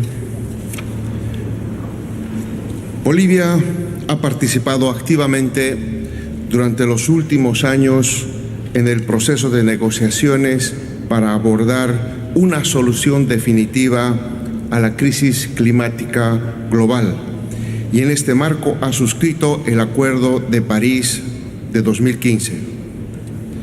Sin embargo, vemos con frustración que todavía existe un marco global que no termina de definir una solución global a la crisis climática que se ha convertido en el principal problema que tenemos que enfrentar por la defensa de la humanidad y de la vida en la Madre Tierra. Los estudios científicos y los reportes de la Secretaría de la Convención muestran que los países están muy lejos de las metas que se requieren alcanzar para enfrentar la crisis climática global. El sistema mundial capitalista, basado en un consumismo sin límites y explotación irracional de la naturaleza y el espacio atmosférico, no puede solucionar la crisis climática, a no ser que exista un fuerte cambio de timón en su sistema económico y social. Percibimos que los países desarrollados están simplemente ganando tiempo sin ningún sentido de responsabilidad con la humanidad y la Madre Tierra. Y su credibilidad está en riesgo. Desde los países desarrollados se están construyendo discursos donde aparecen como los campeones de la lucha contra la crisis climática con el discurso del balance neutral de emisiones a 2050. Pero se está muy lejos de la verdad. Si los países desarrollados quieren ser líderes en la lucha contra la crisis climática, tienen que promover una distribución del espacio atmosférico basado en la equidad con responsabilidades comunes, pero diferenciadas y en sus responsabilidades históricas. Los países desarrollados tienen que realizar reducciones en el marco del objetivo de los límites al incremento de la temperatura acordado en París. También tienen que cumplir con sus responsabilidades de transferir recursos financieros y medios de implementación a los países en desarrollo. Tenemos que estar conscientes de que los países desarrollados están promoviendo un nuevo proceso de recolonización mundial que lo podemos denominar como el nuevo colonialismo del carbono, porque están tratando de imponer sus propias reglas de juego en las negociaciones climáticas para seguir alimentando el nuevo sistema capitalista verde y promoviendo que los países en desarrollo tengamos que asumir estas reglas de juego sin opción alguna.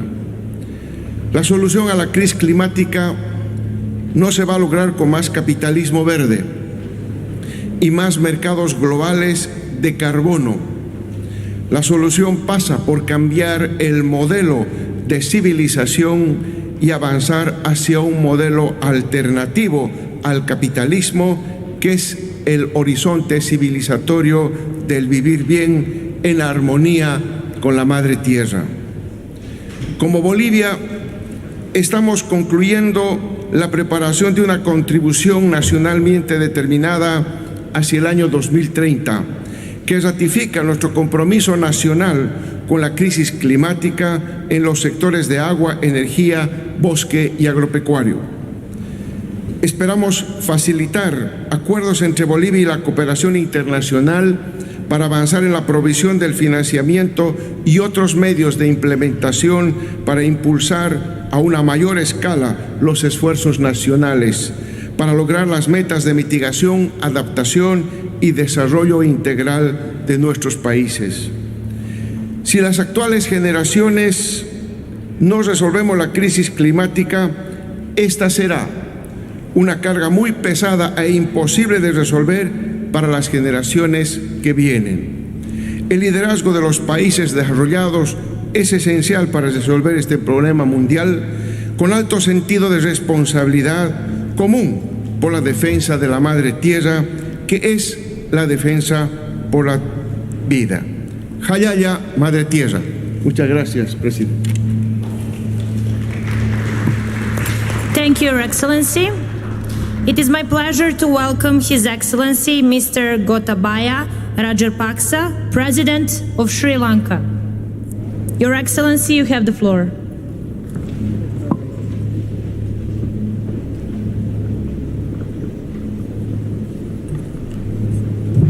Chairperson, Excellencies, delegates. This event takes place at a critical time for humanity. As a developing tropical island nation with abundant biodiversity, Sri Lanka is deeply aware of the impacts of climate change. Our rich philosophical heritage, shaped by Lord Buddha's teachings, places great value on environmental integrity. Sustainability is therefore at the heart of our national policy framework. Sri Lanka's updated nationally determined contributions aims to reduce emissions towards achieving carbon neutrality by 2050. We have prioritized enhancing national forest cover with initiatives underway to increase our carbon sequestration capacity by 7% by 2030. We will increase contribution of renewable energy sources to 70% of national energy needs by 2030 and are taking steps to phase out use of fossil fuels. Sri Lanka is also proud to be a co-lead of the Global Energy Compact for no new coal power. Sri Lanka recently restricted imports of chemical fertilizers, pesticides, and weedicides due to public health concerns, water contamination, soil degradation, and biodiversity impacts.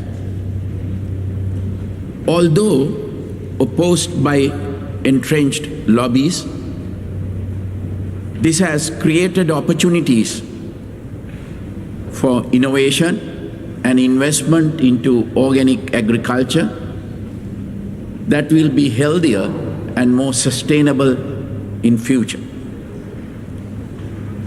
Reactive nitrogen emissions from overuse of artificial fertilizer is a major contributor to climate change. In 2019, Sri Lanka spearheaded the Colombo Declaration on Sustainable Nitrogen Management, which seeks to have nitrogen waste by 2030. We look forward to more countries joining this initiative.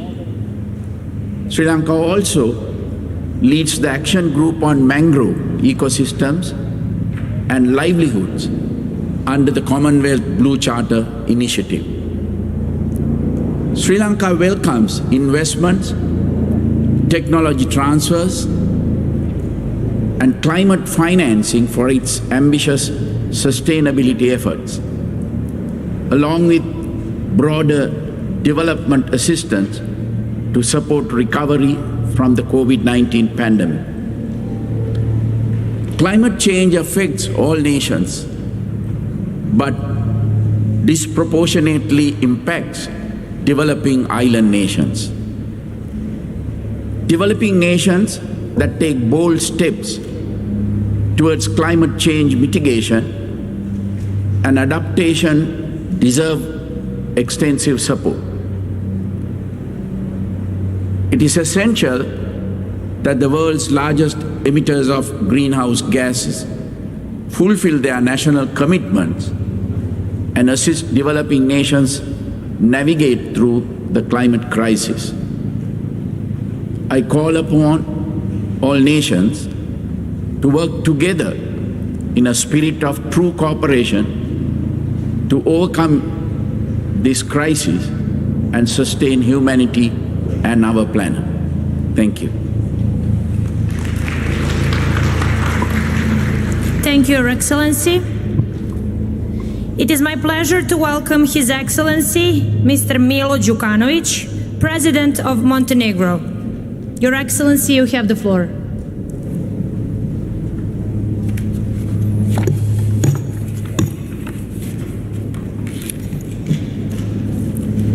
Ekscelencije, čast mi je da vam se obratim u ime Crne Gore. Ovogodišnji COP26 uslovljenja pandemije veliki podvig. Hvala domaćinu, vladi Ujedinjenog Kraljevstva. I ovim potvrđujemo da kada poštujemo pravila i striktna ograničenja, kada smo spremni da se odreknemo komfora na koji smo navikli i to činimo zajedno i solidarno, možemo doći do cilja. Vjerujem da je to najbolji put za najdjelotvorniji odgovor i na klimatske promjene.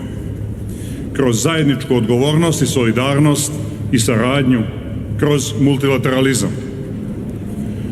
Očekivanja međunarodne javnosti su velika. Sve ono što smo do sada radili nije dovoljno da spriječimo porast emisija. Klimatske promjene i gubitak biodiverziteta su egzistencijalna prijetnja. Devastirajući efekti pandemije čine stanje dodatno složenim. Svijet se zagrijava brže nego što smo se nadali, a jedino ljudska ruka može učiniti potez koji će proces usporiti. Nacionalna odgovornost i odgovornost prema globalnoj zajednici nas navode da učinimo ono što moramo i na što smo se već obavezali da bismo postigli cilj, sačuvali planetu i omogućili sigurniju, zeleniju i održiviju budućnost. Prošlogodišnju klimatsku ambiciju smo potvrdili. Crna Gora je podnijela ažurirani nacionalni utvrđeni doprinos smanjenja emisija od 35% do 2030. Ipak, danas smo ovdje da pokažemo spremnost da idemo i više od onog što znamo da možemo. Da potvrdimo volju i vjeru da možemo koračati i brže i zahtjevnije za opštu dobrobit. Crna Gora je preuzela obavezu da dijeli klimatsku ambiciju i da zajedno sa Europskom unijom bude klimatski neutralna do 2050. Integracija u Europsku uniju je strateški put zemlje i Crna Gora će učiniti sve da u tome uspije. Do kraja 2021. ažurirat ćemo popis emisija gasova u skladu sa novom metodologijom međuvladinog panela.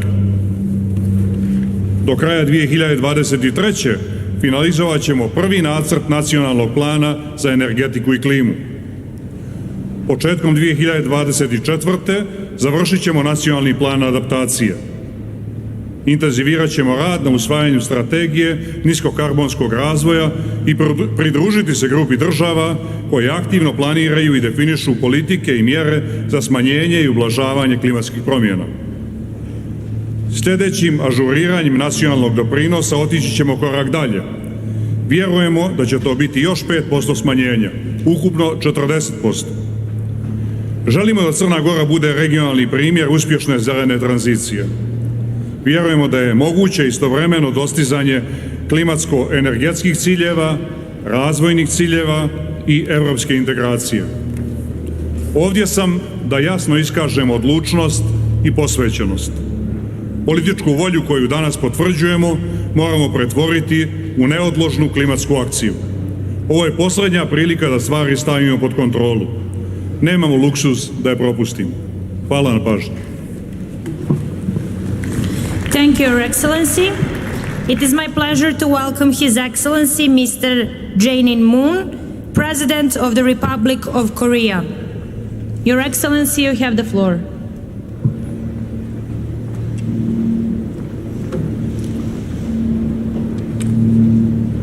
존경하는 보리스 존슨 총리님, 패트리시아 에스피노자 유엔 기후변화협약 사무총장님, 정상 여러분, 글래스고의 뜻갈나무 숲은 사람과 동식물이 어울려 사는 신화의 세계로 우리를 이끕니다.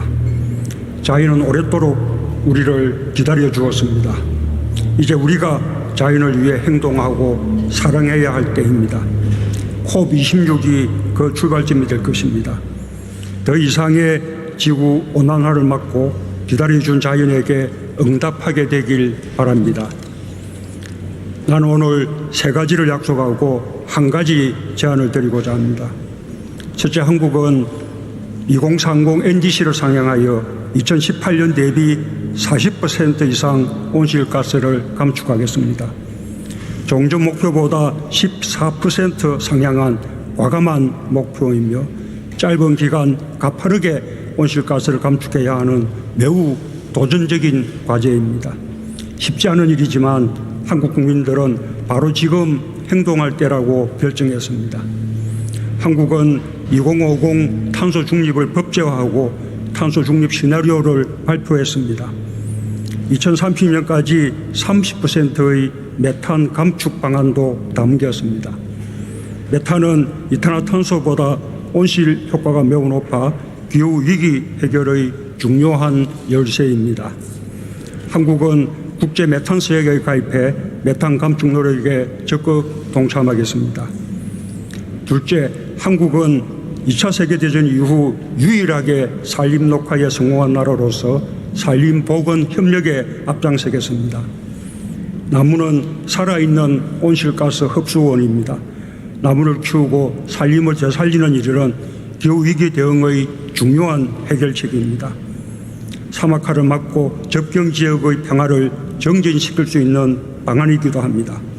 산림 및 토지 이용에 관한 근래수고 정상선언을 환영하며 개도국의 산림 회복에 적극 협력하겠습니다. 아울러 남북한 산림 협력을 통해 한반도 전체의 온실가스를 감축해 나갈 것입니다. 내년 5월 한국에서 개최되는 세계 산림총회의 성공을 위해 국제사회의 지지와 협력을 부탁드립니다. 셋째, 세계 석탄 감축 노력에 동참하겠습니다. 우리 정부는 출범 이후 석탄 발전소 8기를 조기 폐쇄했고 올해 말까지 추가로 2기를 폐쇄할 예정입니다. 2050년까지 모든 석탄 발전을 폐지할 것입니다. 이미 국내 신규 석탄 발전소 허가를 중단했으며 지난 4월 신규 해외 석탄 발전에 대한 공적 금융 지원도 중단했습니다. 한국은 재생에너지 개발을 비롯하여 개도국들의 저탄소 경제 전환에 적극 협력하겠습니다. 해외 한국 기업의 탄소 배출도 줄여나갈 것입니다. 녹색기후기금, 글로벌 녹색성장연구소를 통한 기후재원 지원을 계속하고 기후기술센터 및 네트워크를 통해 녹색기술 분야에서 개도국과 협력을 강화하겠습니다. 정상 여러분, 제가 드릴 한 가지 제안은 청년기후 서밋의 정례적인 개최입니다. 탄소 중립은 정부와 기업의 노력만으로는 어렵습니다. 국민 모두가 동참해야만 이룰 수 있는 목표입니다. 기후위기의 당사자인 미래세대와 기성세대가 함께 기후위기 해법을 찾는다면 지속가능한 세계를 향한 인류의 발걸음도 한층 빨라질 것입니다. 청년 기후 서밋의 정례 개최에 정상 여러분의 많은 관심과 지지를 요청합니다. 자유를 위해 사람과 사람, 나라와 나라가 먼저 손을 잡읍시다. 지구를 위해 더 일찍 행동하지 않았다는 후회를 남기지 않도록 합시다. 감사합니다. Thank you, Your Excellency. It is my pleasure to welcome His Excellency Mr. Fostan Arkanji to Adera, President of the Central African Republic. Your Excellency, you have the floor.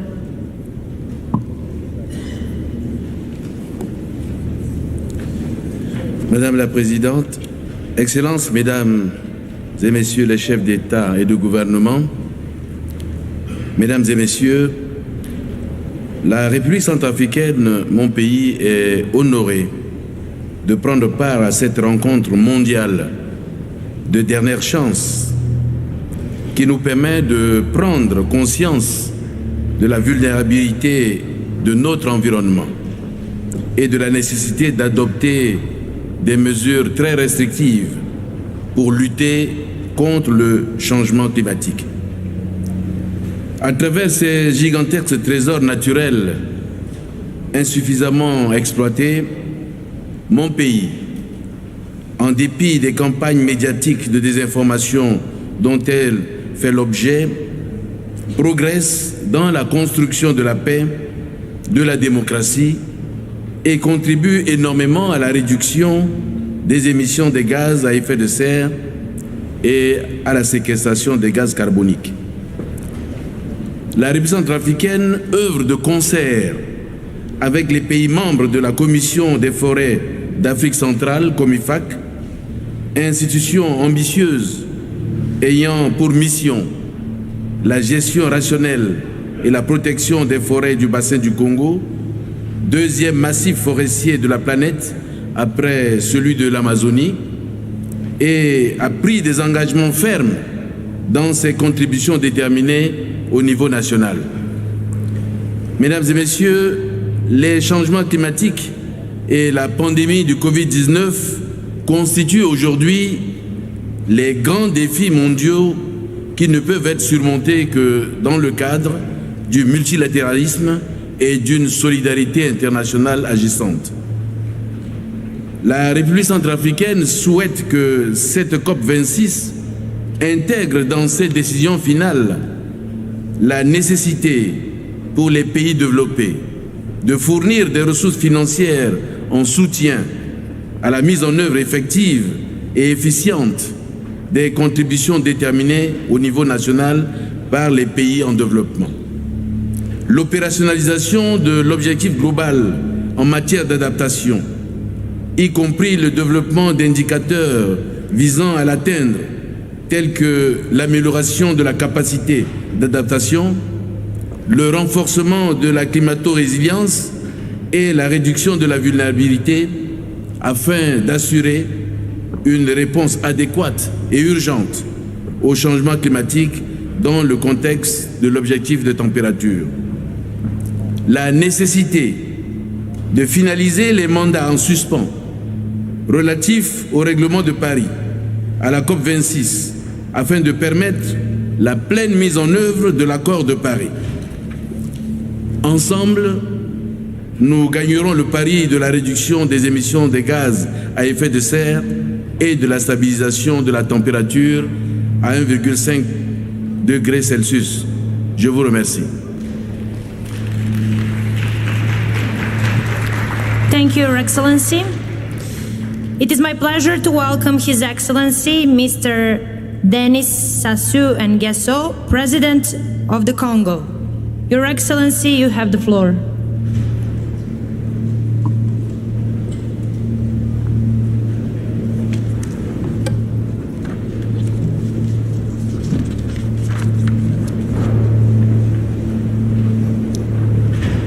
Madame la Présidente, Excellences, Mesdames et Messieurs les chefs d'État et de gouvernement,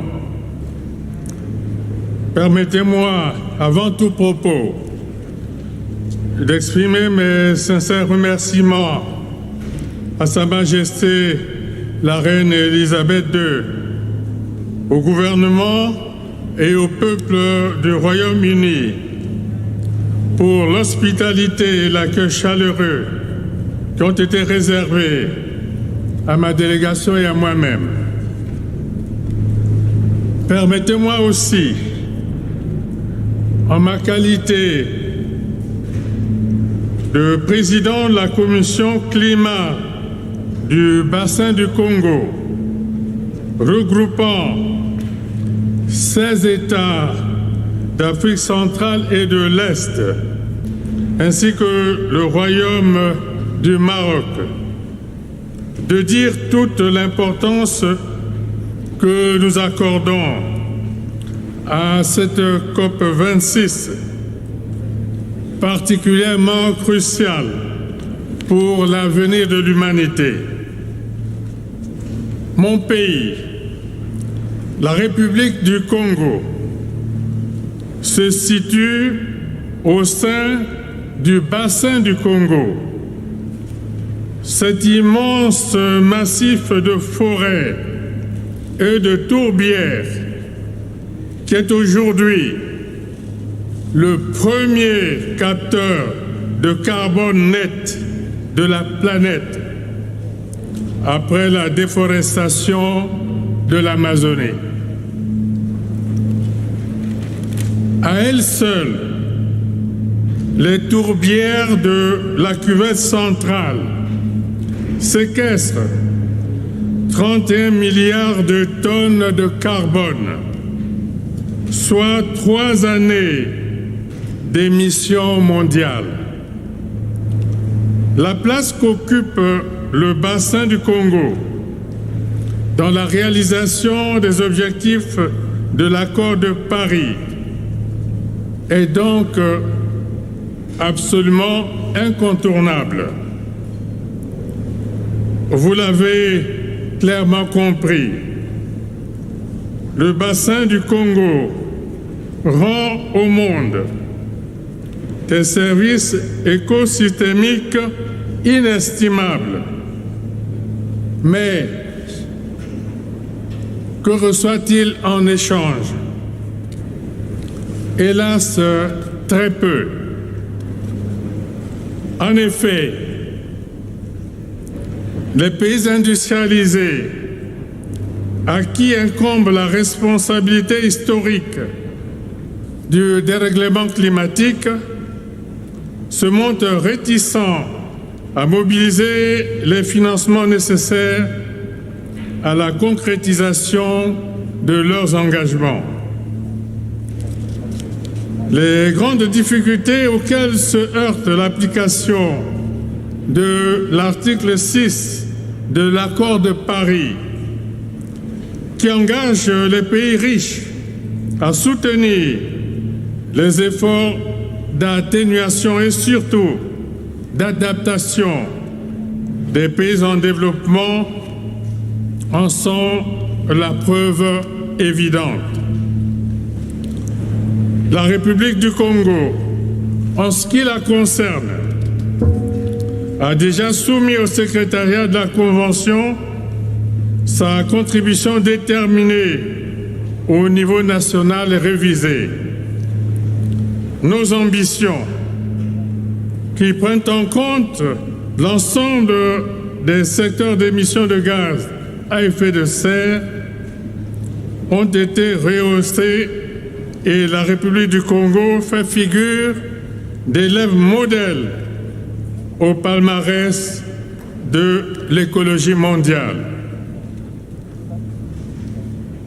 Je ne cesse de le répéter sur toutes les tribunes. Depuis le sommet de Rio en 1992, la détermination des pays du bassin du Congo en général et celle de la République du Congo en particulier, à préserver ce vaste ensemble est totale. Toutefois, cet engagement va de pair avec la volonté tout aussi inexorable de poursuivre notre développement économique et social pour le bien-être de nos populations. Ces deux objectifs ne s'excluent pas, ils se complètent. Exiger de nous un ralentissement de notre développement pour que la planète respire mieux serait en effet profondément injuste et même immoral. C'est pourquoi vous me permettrez de faire ici, une fois de plus, le plaidoyer du Fonds bleu, initiative commune des pays membres de la Commission climat du bassin du Congo, auquel s'est joint le Royaume du Maroc et qui n'attend plus qu'à être abondé avec l'engagement de tous nos partenaires. En prenant la décision de protéger et de conserver le bassin du Congo pour le bien de l'humanité, nous avons su prendre nos responsabilités. À chacun, désormais, d'assumer les siennes. Je vous remercie. Thank you, Your Excellency. It is my pleasure to welcome His Excellency Mr. Charles Michel, President of the European Council, and Her Excellency Ms. Ursula von der Leyen, President of the European Commission, European Union. Your Excellencies, you have the floor. Madame la Présidente, Excellences, Mesdames et Messieurs, c'est nous, l'espèce humaine, qui avons déclenché une guerre contre la nature. C'est nous, l'espèce humaine, qui avons provoqué ces changements climatiques qui menacent gravement notre sécurité et la sécurité des générations futures. Et c'est à nous, l'espèce humaine, qu'il appartient de stopper cette menace, d'inverser la courbe et de rendre de l'espoir pour les futures générations. Et cela suppose, nous le mesurons bien, de changer radicalement le paradigme pour notre prospérité, de changer radicalement le paradigme pour la coopération entre nous. La science l'indique avec force et avec clarté, et en Europe, comme ailleurs, les jeunes générations ont réveillé nos consciences. Les jeunes activistes, engagés, informés, ont raison d'être mobilisés, ont raison d'exiger plus de nous, et c'est notre devoir et notre responsabilité d'être à la hauteur. L'Union européenne entend cet appel et souhaite être pleinement mobilisée, d'abord en fixant des objectifs ambitieux. Nous avons été les premiers, il y a 2 ans, à affirmer cette ambition de la neutralité climat à l'horizon 2005. Nous avons été les premiers à renforcer les engagements pour 2030 et nous avons décidé de mettre en place des cadres juridiquement contraignants qui enracinent ces objectifs dans le cadre légal.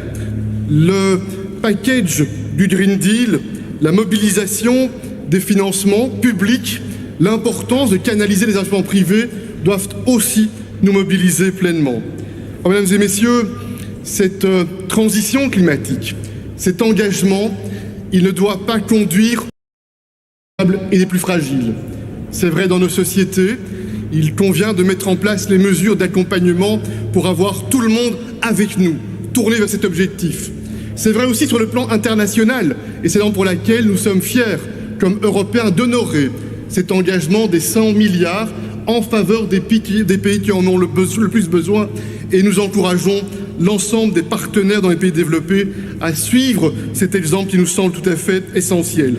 Je conclus, Madame la Présidente. Jacques Chirac, en 2002, utilisait ces mots justes: la maison brûle et nous détournons les yeux. Plus que jamais, il convient de ne pas baisser les yeux, il convient d'agir pour créer de la confiance et pour relever ensemble ce défi. Je vous remercie.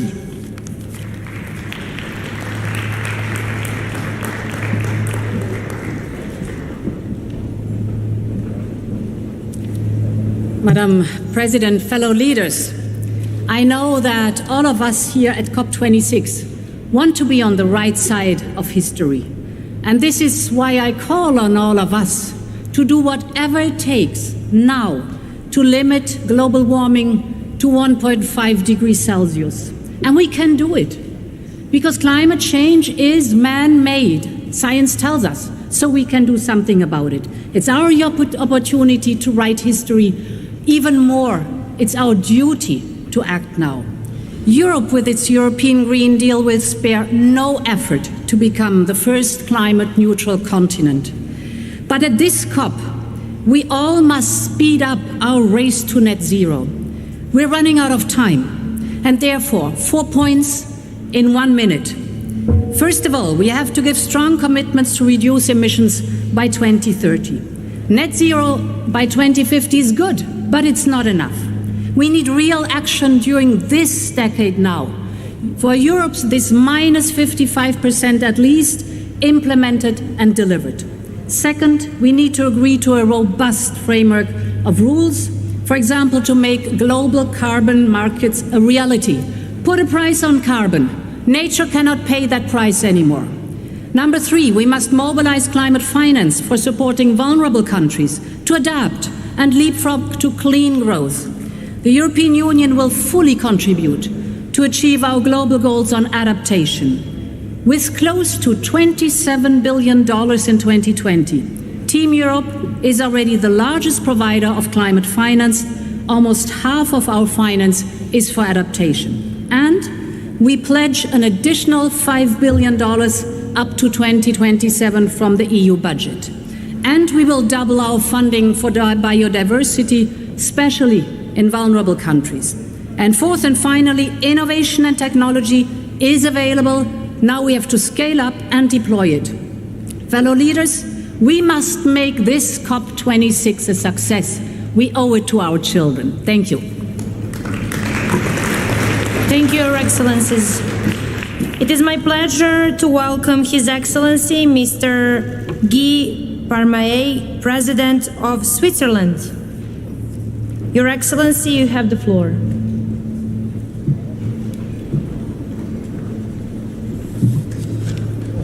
Merci Madame la Présidente, Mesdames et Messieurs les chefs d'État et de gouvernement, Excellences, Mesdames et Messieurs, un enfant né aujourd'hui dans mon pays devra faire face à 4 fois plus de phénomènes extrêmes au cours de son existence que ses grands-parents. Cet enfant verra 5 fois plus de canicules que je n'en ai connues. Et en tant que président de la Suisse, je m'engage pour que mon pays et ses habitants aient les meilleures perspectives possibles. En tant que pays alpin, la Suisse est particulièrement touchée par le changement climatique. Il est de notre responsabilité d'utiliser chaque opportunité pour limiter ce changement climatique et c'est cette responsabilité qui nous réunit ici à Glasgow. À mon sens, la COP26 doit au minimum parvenir aux 3 résultats suivants. Nous remettre en chemin pour limiter le réchauffement global à 1,5 degré, fixer des règles robustes pour mettre en œuvre l'accord de Paris et enfin mobiliser les moyens financiers pour faire de notre ambition commune une réalité. Chers collègues, les engagements actuels sont largement insuffisants pour atteindre notre objectif de limiter à 1,5 degré la hausse globale des températures. J'appelle donc tous les pays, et particulièrement les grands émetteurs, à viser la neutralité climatique au plus tard d'ici 2050. Mais cela ne suffit pas. Il faut traduire ces objectifs à long terme en actions à court terme. J'appelle ainsi tous les pays à soumettre des objectifs climatiques ambitieux pour 2030, compatibles avec l'objectif de 1,5 degré. La Suisse doit et veut, elle aussi, faire sa part. La Suisse réitère aujourd'hui son engagement à réduire de moitié ses émissions de gaz à effet de serre d'ici 2030, conformément aux recommandations scientifiques. La Suisse s'est aussi engagée à la neutralité climatique d'ici 2050. Et notre stratégie climatique 2050 détaille cet objectif secteur par secteur. La Suisse met en œuvre des initiatives concrètes avec, par exemple, la réalisation de projets d'infrastructures favorisant le transfert de la route au rail. La place financière, elle aussi, a un rôle à jouer. La Suisse s'est fixée pour objectif de rendre tous les flux financiers compatibles avec les objectifs de l'accord de Paris d'ici 2050. Et pour concrétiser cette ambition, il est impératif que la COP26 adopte les règles nécessaires pour assurer la mise en œuvre de l'accord de Paris. Ces règles doivent prévenir le double comptage des réductions des émissions ainsi que la prise en compte des réductions d'émissions déjà réalisées dans le passé. Ces règles doivent assurer la transparence, qui est la colonne vertébrale de l'accord de Paris. Enfin, nous devons mobiliser les moyens financiers nécessaires pour concrétiser notre ambition. La COP26 doit lancer un processus visant à définir un nouvel objectif de financement collectif pour la période postérieure à 2025 et doit nous amener vers un financement efficace et équitable. Tous les pays qui ont aujourd'hui la capacité de le faire doivent soutenir ceux qui ont besoin du soutien. Chers collègues, je suis heureux à ce titre d'annoncer une nouvelle contribution volontaire de la Suisse d'environ 11 millions de dollars destinés au fonds d'adaptation. La Suisse contribue également au fonds pour les pays les moins avancés à hauteur d'environ 9 millions de dollars. 16 millions de dollars sont dédiés au fonds d'investissement climatique et la Suisse engagera encore environ 11 millions de dollars dans le programme High Impact Partnership for Climate Action de la Banque européenne de reconstruction et de développement. Enfin, je me réjouis d'annoncer une contribution d'environ 8 millions de dollars à la coalition pour le climat et l'air pur. Mesdames et messieurs, Excellences, nos enfants et nos concitoyens nous regardent et ils attendent de nous un engagement concret. Donnons-leur une raison de croire en un avenir viable et vivable. Merci de votre attention. Thank you, Your Excellency. It is my pleasure to welcome His Excellency Mr. Lazarus Chakwera, President of Malawi. Your Excellency, you have the floor.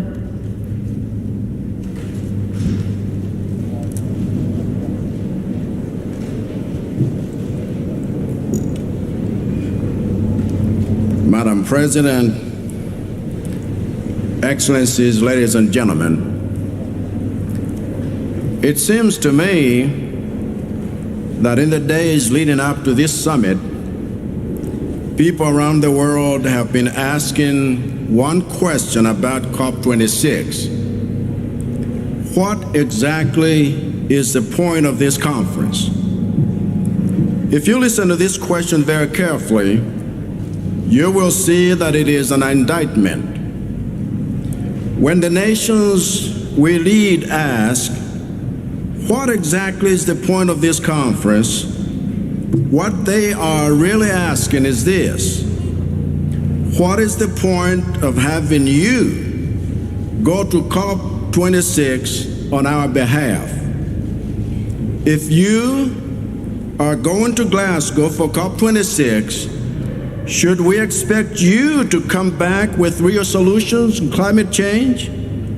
Or should we just ask the Scottish government to keep you for good because you are part of the problem?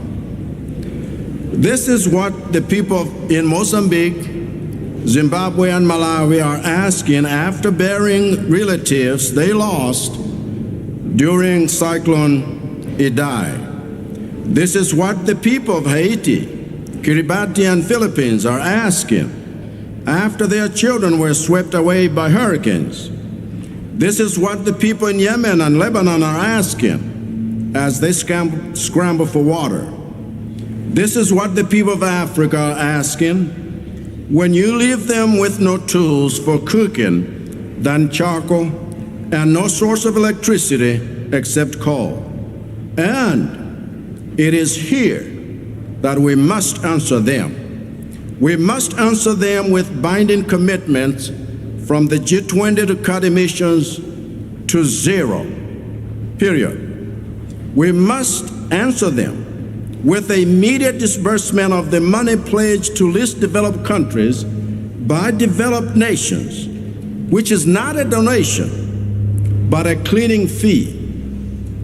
We must answer them by the urgent loosening of the debt that strangles climate change adaptation efforts in vulnerable regions like SADC, Southern Africa Development Community. We must answer them by establishing timelines for replacing all toxic technologies with clean ones. We must answer them through bilateral and multilateral relations that build green economies. And as you consider your answer, know that neither Africa in general nor Malawi in particular will take no for an answer. Not anymore. And I thank you for your attention. Thank you, Your Excellency. It is my pleasure to welcome His Excellency Mr. Hurel Suuna, President of Mongolia. Your Excellency, you have the floor.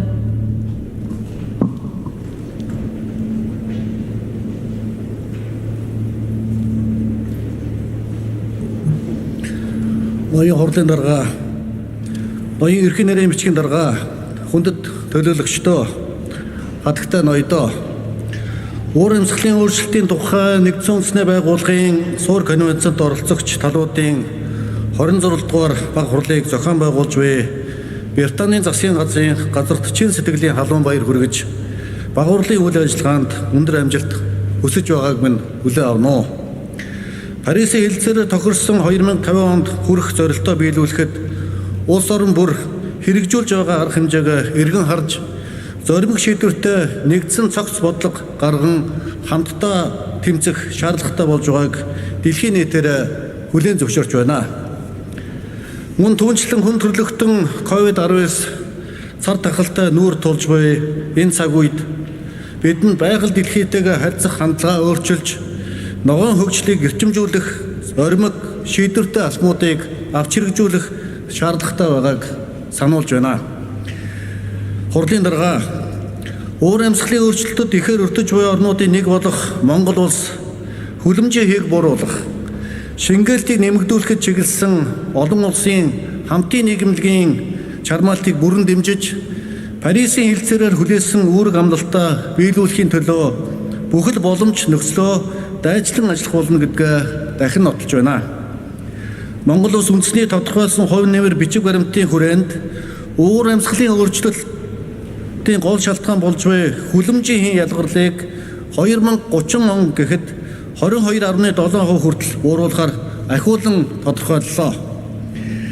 Дэвшилтэд технологи, инновацийг нэвтрүүлж, шаардлагатай санхүүжилтийг нэмэгдүүлэх замаар дээрх зорилттой 27.2% хүртэл ахиулах боломж байгааг энэхүү дээд түвшний уулзалтын эндэр дээрээс дуулгахад таатай байна. Зүүн хойд Азийн орнуудын цахилгаан эрчим хүчний хэрэглээний өсөлтийг хангах, сэргээгдэх эрчим хүчний үйлдвэрлэлийн хувь хэмжээг нэмэгдүүлэхийн тулд бүс нутгийн хэмжээнд хил дамнсан эрчим хүчний харилцан холболтыг хөгжүүлэх нь чухал үүрэгтэй. Монгол улс сэргээгдэх эрчим хүчний их үүсвэрийг нэмэгдүүлэх, цаашлаад зүүн хойд Азийн эрчим хүчний хангамжийг сайжруулах зорилгоор Азийн супер сүлжээ санаачлагыг дэмжиж байгаа билээ. Энэ хүрээнд говийн бүсийн нар салхины ариун нөөцтэй толгуурлан томоохон эрчим хүчний цогцлол байгуулахаар бүс нутгийн орнуудаа идэвхтэй хамтран ажиллаж байна. Манай улс COP26 дээд хэмжээний уулзалтыг угтаж нийслэл Улаанбаатар хотноо 2-7 хоногийн өмнө ногоон улс, ногоон хөгжил сэдвт олон улсын хилцүүлгийг амжилттай зохион байгуулсан гэдгээ та бүхэнд дуулгахад таатай байна. Монгол улс уур амьсгалын өөрчлөлтийн асуудлыг шийдвэрлэхэд хувь нэмэр оруулахын тулд хөлөмжийн хэн шингээлтийг нэмэгдүүлэх, эдийн засгийн аргаар сүлжилтөд тэмцэх шатуурлыг бууруулах, уур амьсгалын өөрчлөлтөд илүү өртдөг хүүхэд эмэгтэйчүүдийн нийгмийн эрүүл мэндийг хамгаалах, амьдралын чанарыг сайжруулах зорилгоор 2030 он гэхэд тэр умаар тоологдох мод тарж ургуулах үндэсний хөдөлгөөнийг өрнүүлж эхлэв байна. Энэхүү хөдөлгөөний хүрээнд Монгол улс жил бүр дотоодын нийт бүтээгдэхүүнийхээ нэгээс доошгүй хувийг хөрөнгө санхүүг уур амьсгалын өөрчлөлт, сүлжилтийн хор уршиг бууруулахад зориулж байхаар шийдвэрлэж байна. Амьдралын их ус, урсны их мод гэж манай ард түмэн ярьдаг юм а. Монголчуудын байгаль дэлхийг хайрлан хамгаалдаг соёл уламжлалын нэгэн илэрл болох тэр умаар тоологдох мод тарж ургуулах санаачлах хэрэгжснээр Аз төв төдийгүй Америк төв төрж байгаль экологи, эрүүл мэнд, эдийн засгийн хор хохирол учруулж байгаа шар шороон шуургыг бууруулахад чухал нөлөө үзүүлнэ гэж үзэж байна. Эрхэм хурлын дарга эцэст нь хэлэхэд баг дундорлагтай орнуудад чиглэсэн уур амьсгалын өөрчлөлтөд тэмцэхэд нь зориулсан хөрөнгийн урсгалыг нэмэгдүүлэхэд бүс нутаг болон олон улсын нэгт хамтын ажиллагаа онцгой үүрэгтэй болохыг сонхон тэмдэглэж байна. Дэлхийн нийтийн бүх цаг үеийн хамгийн том тулгуурласан асуудал болох уур амьсгалын өөрчлөлтөд тэмцэх, их байгальтай хариуцлагатай хандан үр хойчоддоо ногоон ирээдүйг өвлүүлэн үлдээх эрхэм зорилгоо биелүүлэхэд гагцхүү та бидний харилцан ойлголцол, хамтын ажиллагаа, зоримог шийдвэр, тууштай хичээл зүтгэл нэн чухал юм а. Энэхүү үйл хэргийн төлөө дэлхийн улс түмнүүд хүчээ нэгтгэх цаг болжээ. Та бүхэнд баярлалаа анхаарал тавьсанд. Thank you, Your Excellency. It is my pleasure to welcome His Excellency Mr. Ibrahim Soli, President of Maldives. Your Excellency, you have the floor.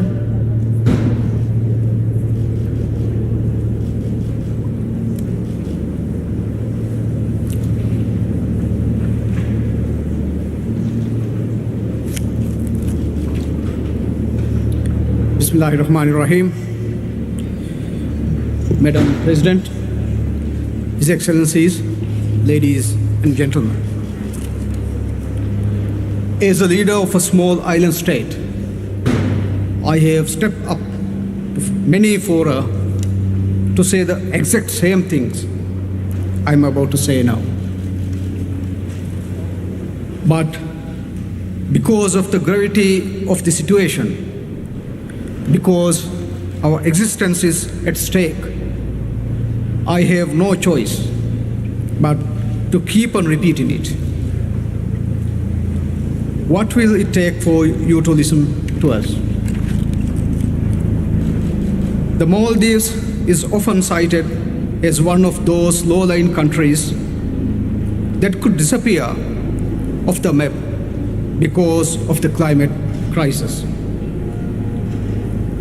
I am here to tell you that my people are already living the steady onset of this reality. Just this past month, I was traveling within the Maldives. On the 6 islands I visited, all of them were experiencing severe erosion. This is just one example of how our people are having to live with the harsh realities of climate change. Our islands are slowly being inundated by the sea one by one.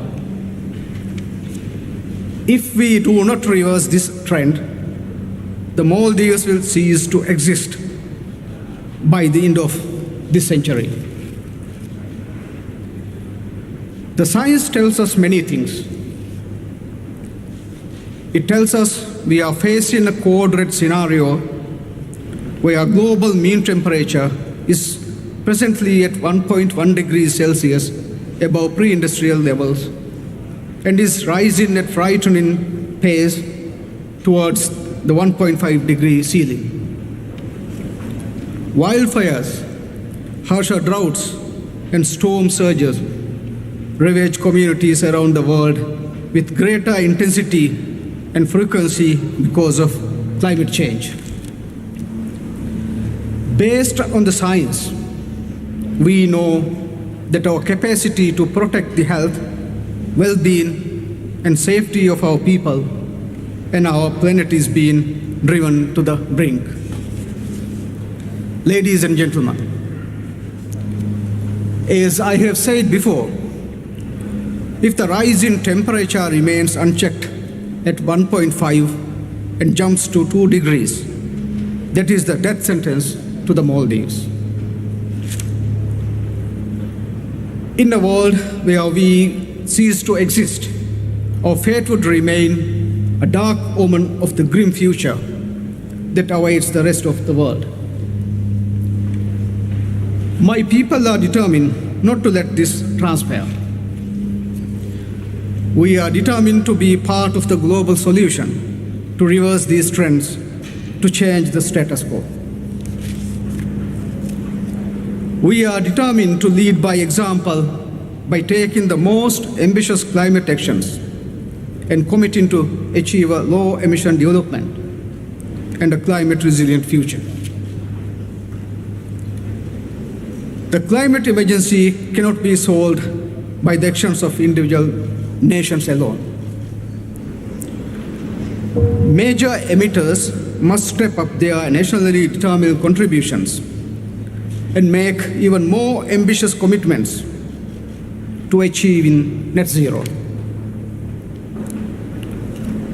Countries must band together and assist the most climate vulnerable states to adapt to climate change.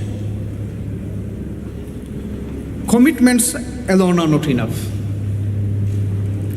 At Paris, this assembly reaffirmed its previous pledge to provide $100 billion annually to developing vulnerable states. I am disappointed that we are nowhere near to realizing this. Even when the project gets green light for financing under these commitments, we are mired in red tape and a myriad of reports, studies, and other assorted paperwork that render ineffective these projects mean to address the urgency imparted on our communities by climate change. We need to agree on stringent accountability measures to ensure that all commitments on climate finance are met if vulnerable states are to stand a chance. We have all decided to come to Glasgow, despite the pandemic, with common purpose. We all know that this might in fact be the last chance we have to get ahead of climate change. Please do not let this opportunity go to waste. I thank you. Thank you, Your Excellency.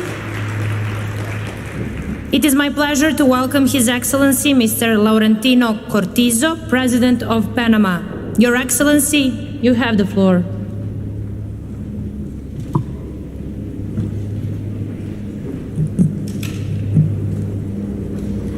Sus Excelencias, de los 193 países miembros de Naciones Unidas, solo 3 países han presentado su inventario de emisiones como carbono negativo.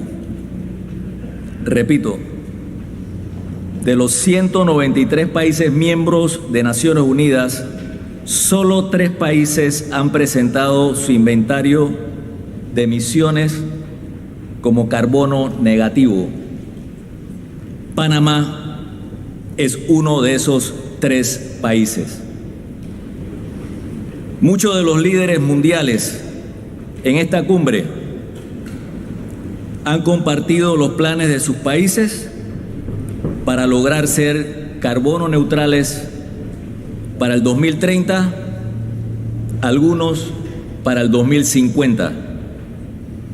Nosotros en Panamá ya logramos ser carbono negativo, es decir, Los bosques de Panamá absorben más carbono del que emitimos como país.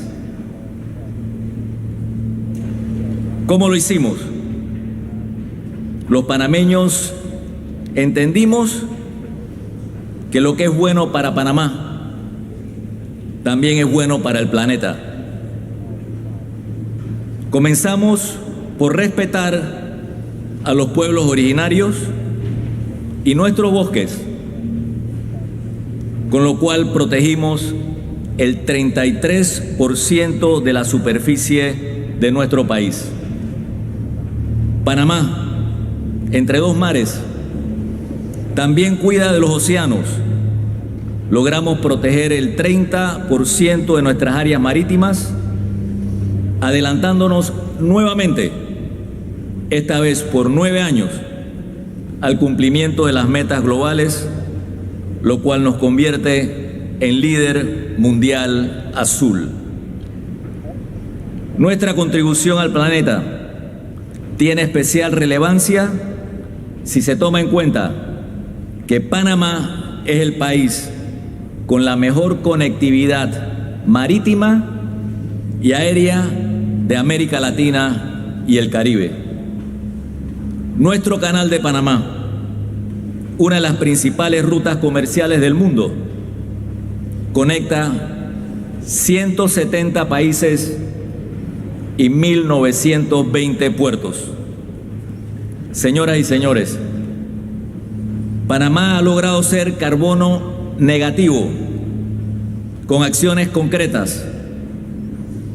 Y eso es lo que la Madre Tierra necesita de los países desarrollados: la ejecución de acciones concretas.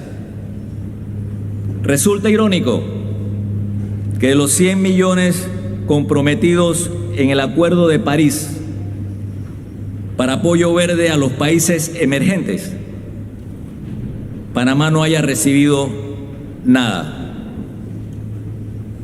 Hoy estamos aquí, una vez más, hablando nuevamente de fondos que deben ser destinados a incentivar a los países que lo hacen bien. Me pregunto, ¿qué respuesta concreta le va a dar esta cumbre a países como el nuestro, que no se quedan en discursos, sino que ejecutamos acciones concretas? De esta cumbre debemos salir con una hoja de ruta a corto plazo para dotar de recursos a países como el nuestro para la sostenibilidad de nuestra contribución al planeta. O actuamos ahora o vamos rumbo a más desastres. Muchas gracias. Thank you, Your Excellency. It is my pleasure to welcome His Excellency Mr. Mohamed Bazoum, President of Niger. Your Excellency, you have the floor.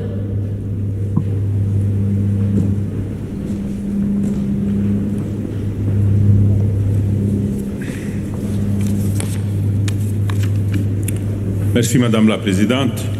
Madame la Présidente, Mesdames et Messieurs les chefs d'État et du gouvernement, nous voici donc réunis à Glasgow après d'autres conférences du même genre, chargées elles aussi de beaucoup d'espérance. Or, le dernier rapport du groupe d'experts intergouvernemental sur l'évolution du climat relève que les changements climatiques observés aujourd'hui, malgré les engagements souscrits à Paris notamment, sont d'une ampleur sans précédent. L'aggravation de ces changements est particulièrement préoccupante pour un pays comme le mien, le Niger, situé au cœur du Sahel, et menacé par une désertification implacable qui n'a de cesse de provoquer l'ensevelissement par le sable des espaces agricoles et pastoraux. Ainsi, les populations pastorales se voient-elles contraintes de se déplacer toujours vers le sud et de disputer aux communautés du cru, des ressources naturelles vouées par ailleurs depuis longtemps à un processus d'aménagement inexorable, victime en cela justement du changement climatique. Victime du changement climatique qui se traduit par des sécheresses récurrentes et par, paradoxalement, ces dernières années, des inondations tout à fait destructrices. Mesdames et messieurs, le phénomène du terrorisme à l'œuvre actuellement au Sahel, loin de relever d'une génération spontanée et accidentelle, a partie grandement liée avec le changement climatique, lequel, en appauvrissant la biodiversité, a remis en cause le mode de vie pastoral.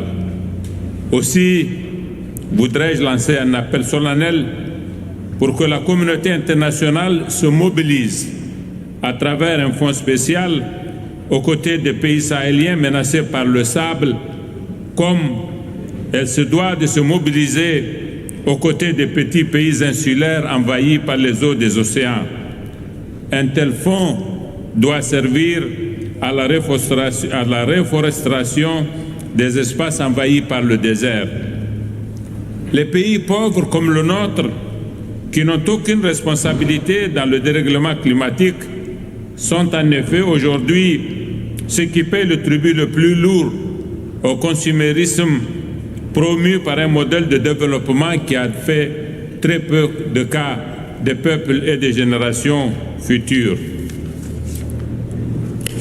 Mesdames et messieurs, je voudrais, pour terminer mon propos, réitérer notre soutien à la position commune africaine sur le changement climatique et lancer un appel aux pays émetteurs à respecter leurs engagements vis-à-vis des pays en développement, et ce, par une définition très claire des mécanismes de mise en œuvre de l'accord de Paris qui attend en effet à être mis en œuvre. Merci beaucoup de votre attention. Thank you, Your Excellency. Before we proceed, I would ask Excellencies to speed up their speeches since the transportation is set and it's ready for pick you up outside. Thank you. Now it is my pleasure to welcome His Excellency Mr. Hakainde Hichilema, President of Zambia. Your Excellency, you have the floor.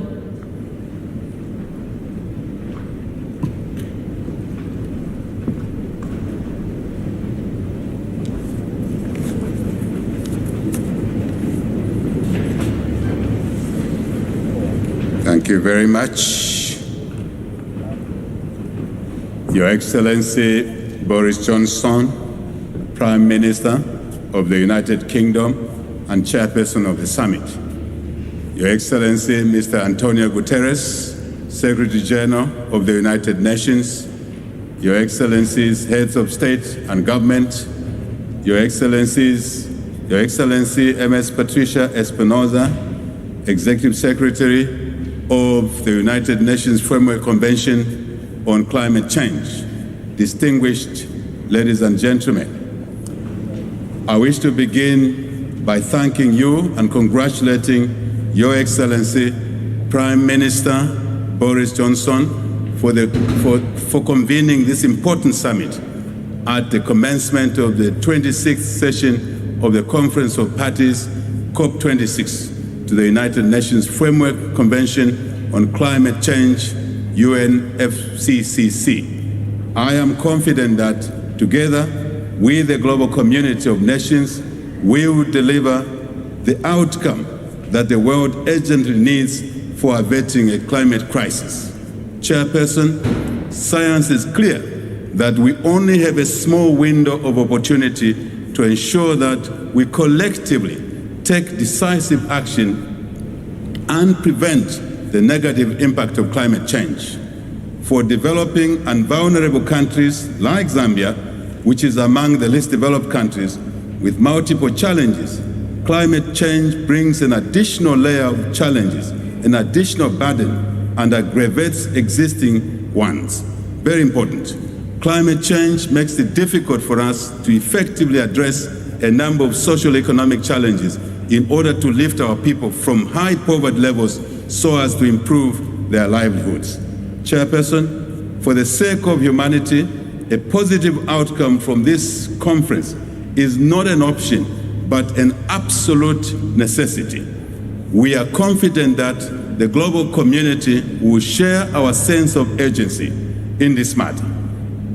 If there is any lesson, like has been indicated by other speakers before me, we should learn from the COVID-19 pandemic, it is the need for our collaboration on this shared planet in order to secure our mutual safety and success. We are hopeful and confident that if the desired outcome from this summit, and indeed COP26 is achieved, we should move to agree the following. Number one, clear, deep and real cuts in greenhouse gas emissions to be addressed by all countries, with the developed countries taking the lead. Number two, adequate, predictable financing to enable the developing countries to make impactful contributions to address this critical global challenge. Number three, support with technologies and the capacities that the world needs to shift from carbon-intensive development paths to low-carbon green economies. Absolutely essential. Number four, placing a premium on adaptation measures and the support required to ensure that we safeguard the lives and livelihoods of the most vulnerable people on the planet and to protect natural ecosystems. Number five, resolving the remaining technical bottlenecks that are delaying us from unleashing the full potential of the Paris Agreement. Chairperson, Zambia is willing and ready to support your leadership and will work closely with the global community in resolving this challenge. In this regard, I'm happy to report that prior to this summit in July 2021, Zambia submitted a revised and updated nationally determined contribution to the Paris Agreement, spelling out the following ambitious efforts. Number one, we have pledged to reduce the greenhouse gas emissions by 25% based on the 2010 levels by 2030, using a combination of our own domestic resources and other support that we have traditionally received before. Number two, we are willing and ready to go further to reduce our emissions by 47% if we are adequately supported by you, our global partners. Number three, we have increased the sectors under mitigation from the initial 3 to 6 in the revised NDC as we steadily move towards economy-wide mitigation approach. Number four, given that adaptation is a critical component of our NDC, we have also developed indicators to enable us to track progress on how we are building resilience in the natural and human systems. Number five, we will expedite the implementation of activities through our development of bankable project proposals to enable us to access the necessary financing. And of course, number six, last but not the least, in just 2 months of our being elected in office by the Zambian people, we have created a ministry, a dedicated ministry of green economy and environment, which will spearhead the work of addressing climate change and other related challenges in a robust manner. Chairperson, as I conclude, I wish to emphasize the need for us all to foster a sense of urgency as we work to give our political momentum to our negotiators and encourage them to make good use of the next 2 weeks to give the world an outcome it needs from this conference. We have an obligation and noble task to deliver for our citizens the much needed and desired changes to preserve this planet and safeguard our environment for future generations. Chairperson, this is our duty. This is our individual, collective, and indeed inescapable responsibility to our world, to our planet. I thank you all for your attention. Thank you. Thank you, Your Excellency. It is my pleasure to welcome His Excellency Mr. George Weah, President of Liberia. Your Excellency, you have the floor.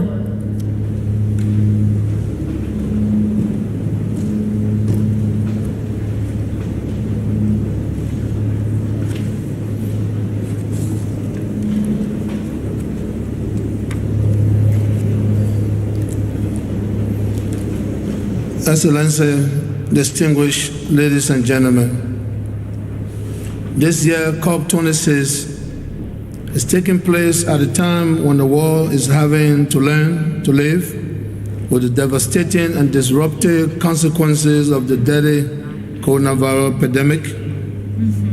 Climate change, the COVID-19 present an even bigger threat to the world and to our common humanity.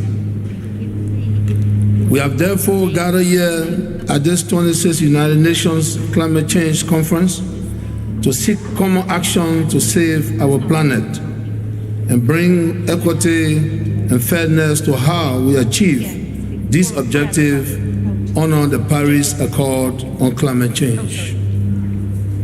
We are all aware that there is an inherent imbalance in the current architecture of climate financing. Countries like Liberia, who maintain and protect the largest remaining tracts of forest reserves, receive the lowest benefit for these ecosystem services. We who are the richest in terms of forest resources and biodiversity are the poorest in terms of socio-economic development. Although we bear the brunt of the impact of climate change, we benefit the least from the existing solutions and financial arrangements currently in place for tackling climate change. In order to address this imbalance, there needs to be a fundamental shift in the way we tackle this mismatch in climate investment today. I believe that one of the ways that this can be done is to establish an African carbon credit trading mechanism. With your support, Liberia will be willing to host a conference in the near future to explore the details and structure of such an entity. We will work with Pan-Africans and other global financial institutes to develop a long-term regulated market for African carbon credit. I am convinced that this initiative will increase the chances of all African countries that depend on their forest reserve to attain sustainable economic growth and national development in line with the vision set out in the 2030 Agenda. Excellency, distinguished ladies and gentlemen, together we can make a difference as a shared community of global citizens with a common destiny. Together we can heal the world from the scourges of climate change. Together we can save this earth from the deadly consequences of global warming. Together we can bring humankind into harmony with nature. Distinguished ladies and gentlemen, in 2018, the government of Liberia ratified the Paris Agreement, which is signed into law to save our planet and because we believe in the change for hope. I thank you.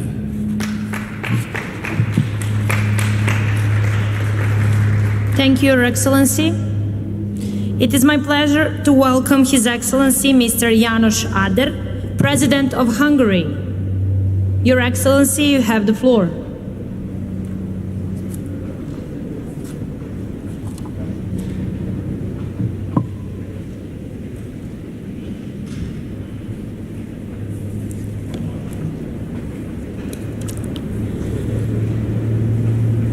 Kritikus pillanatban vagyunk, az óra ketyeg, a 24. órában vagyunk. Az emberiség döntő jelentőségű pillanatában vagyunk. Tisztelt Hölgyeim és Uraim, bizonyára önök is találkoztak ilyen és ehhez hasonló mondatokkal az elmúlt napokban.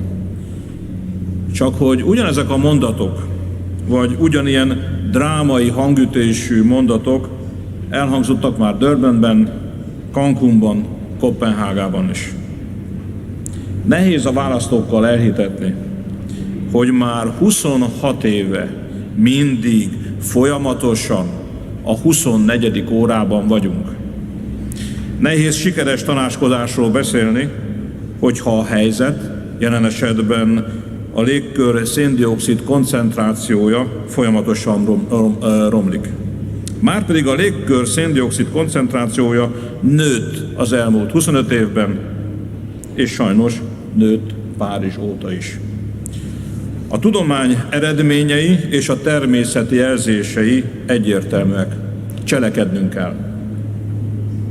Ambícióemelés. Ezért gyűltünk össze Glasgow-ba. Helyes. Számomra Glasgow nem csak az ambícióemelésről, de a hitelesség visszaszerzéséről, a cselekvésről és a mielőbbi látható eredményekről szól. Ambícióemelés kell. Mondta ma mindenki. Helyes. De mit is jelent ez?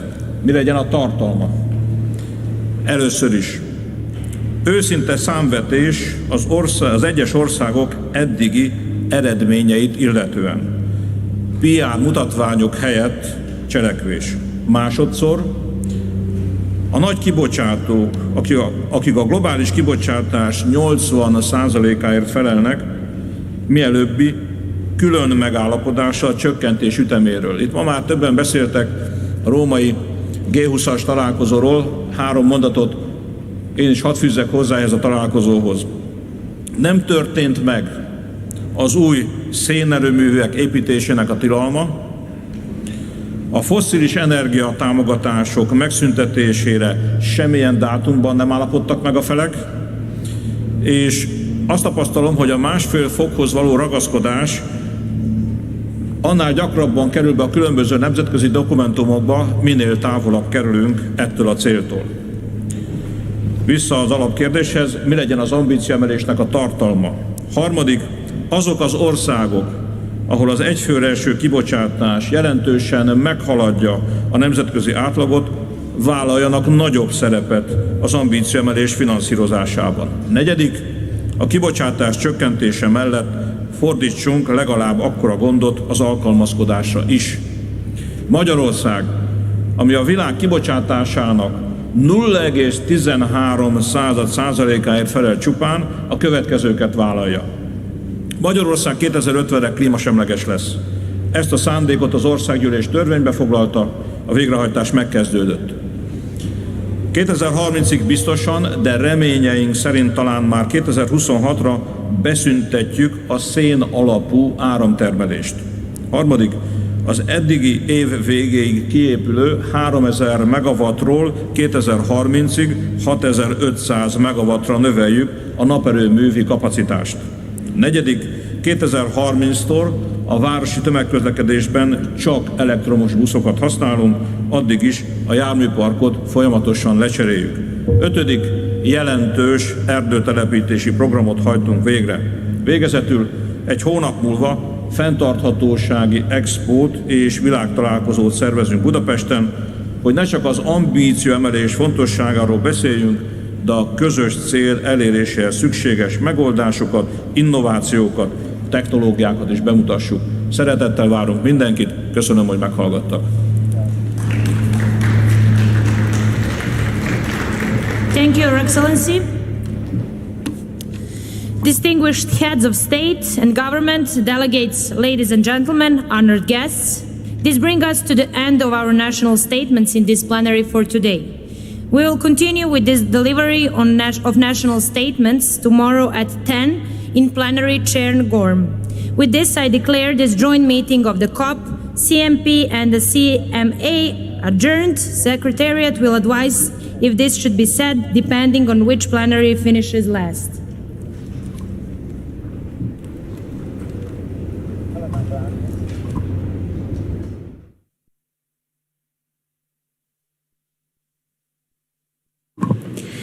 Now that we have finished the high-level segment for today, we will have a short interval with leading non-state actor voices on stage. I would now like to welcome Dr. Salim Hugh, Director of the International Center for Climate Change and Development, Kristalina Georgieva, Managing Director of the International Monetary Fund, and David Malpass, President of the World Bank, to the stage on the theme of finance and resilience. Thank you very much, Madam President. Excellencies, distinguished delegates, ladies and gentlemen, good afternoon. It's a pleasure to join you today on behalf of the Race to Resilience campaign and communities around the world, including my own in Bangladesh, who are already living with the impacts of a changed climate. We know the scale of the challenge we are facing. It doesn't matter where you live or where you govern. Floods are devastating in Germany and Bangladesh, and indeed in Scotland in the last few days, as we saw here. Droughts ruin livelihoods in California and the Sahel. Extreme heat is already a reality for most people and is proliferating. That is my first message. Adapting to climate change and building resilience is a call for everyone, all countries, rich and poor. It is also why it is so important we place adaptation and resilience on par with mitigation in terms of actions and investments. It is adapt or die unless we take action now. My second message is about the frontline communities who are the most vulnerable to the impacts of climate change. We do not have the luxury of waiting, and we are already leading. Let me give you an example from my country, Bangladesh, which is one of the most vulnerable countries to the impacts of climate change, with a very low-lying coastal population already feeling the impacts of salinity from sea level rise. But they are not sitting idle. They are taking actions. Farmers are growing salt-tolerant varieties of rice. We have one of the best cyclone warning and evacuation systems in the world, and people are taking actions themselves.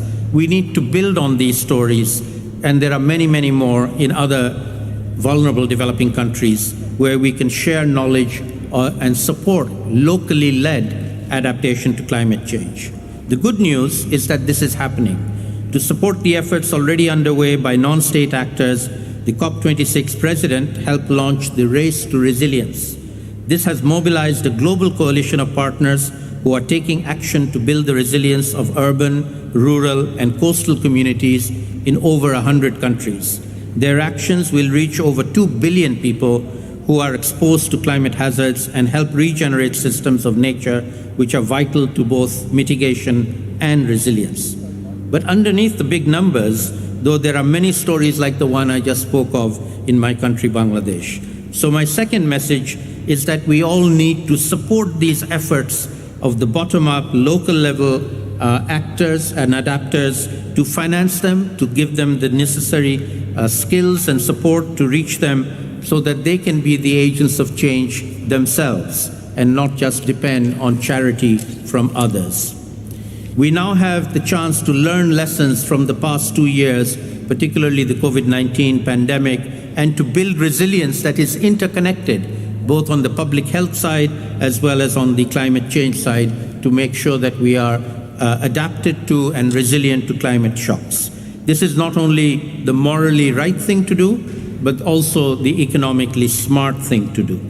So, delegates, I'd like to leave you with one closing message, a last word. I was asked to think of what my last word would be, and my last word is the word gobeshona. It is a Bangla word in my language. It means research, but it also is the name of an alliance of local level adapters, not just in Bangladesh, but in many other developing countries, and indeed in developed countries which are also suffering the impacts of climate change. It's an alliance, it's a network, and I would invite you to learn the word and to get to know more about it.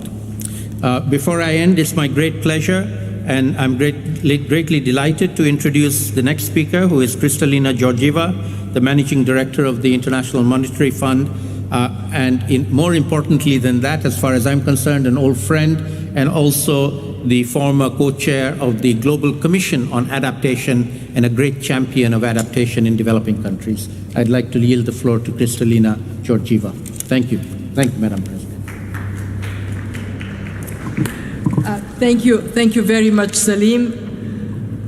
Because we failed to cut emissions on time and scale necessary to protect our beautiful planet, adaptation needs are going up and up and up.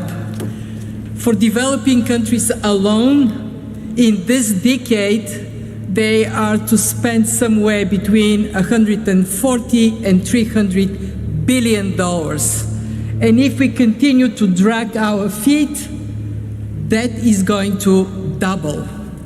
So communities are acting, as we heard from Salim. Policymakers also have a responsibility to act. First, they need to understand the vulnerabilities of their countries. In other words, we need to have good assessments, and that assessments need to inform investment decisions. They need to make sure that there are early warning systems, resilient infrastructure, social protection programs, so when families are hit, help is on the way. And I'm proud my institution is working in that regard. Second, they need to eliminate barriers to adaptation. There has to be access to insurance for everyone, and there has to be prohibition on excessive risk-taking so societies are better protected. And third, they need to provide incentives for the private sector to step forward and deliver climate-resilient agriculture, smart cities, all the things that make us stronger in the face of climate change. We all have a role to play. In my institution, the IMF, we work with vulnerable countries to help them assess their risks and put in place strategies to mitigate them. And most recently, we have received support to create a new financial instrument. We call it Resilience and Sustainability Trust. It will be there to provide long-term financing on concessional terms to vulnerable countries, small island states, countries affected by droughts and floods, so they can have the financial resources necessary to be strong in the face of climate shocks to come. I am proud that we put adaptation on equal footing with mitigation in our work, as did the World Bank, and I know next speaker would be the World Bank president. Thank you.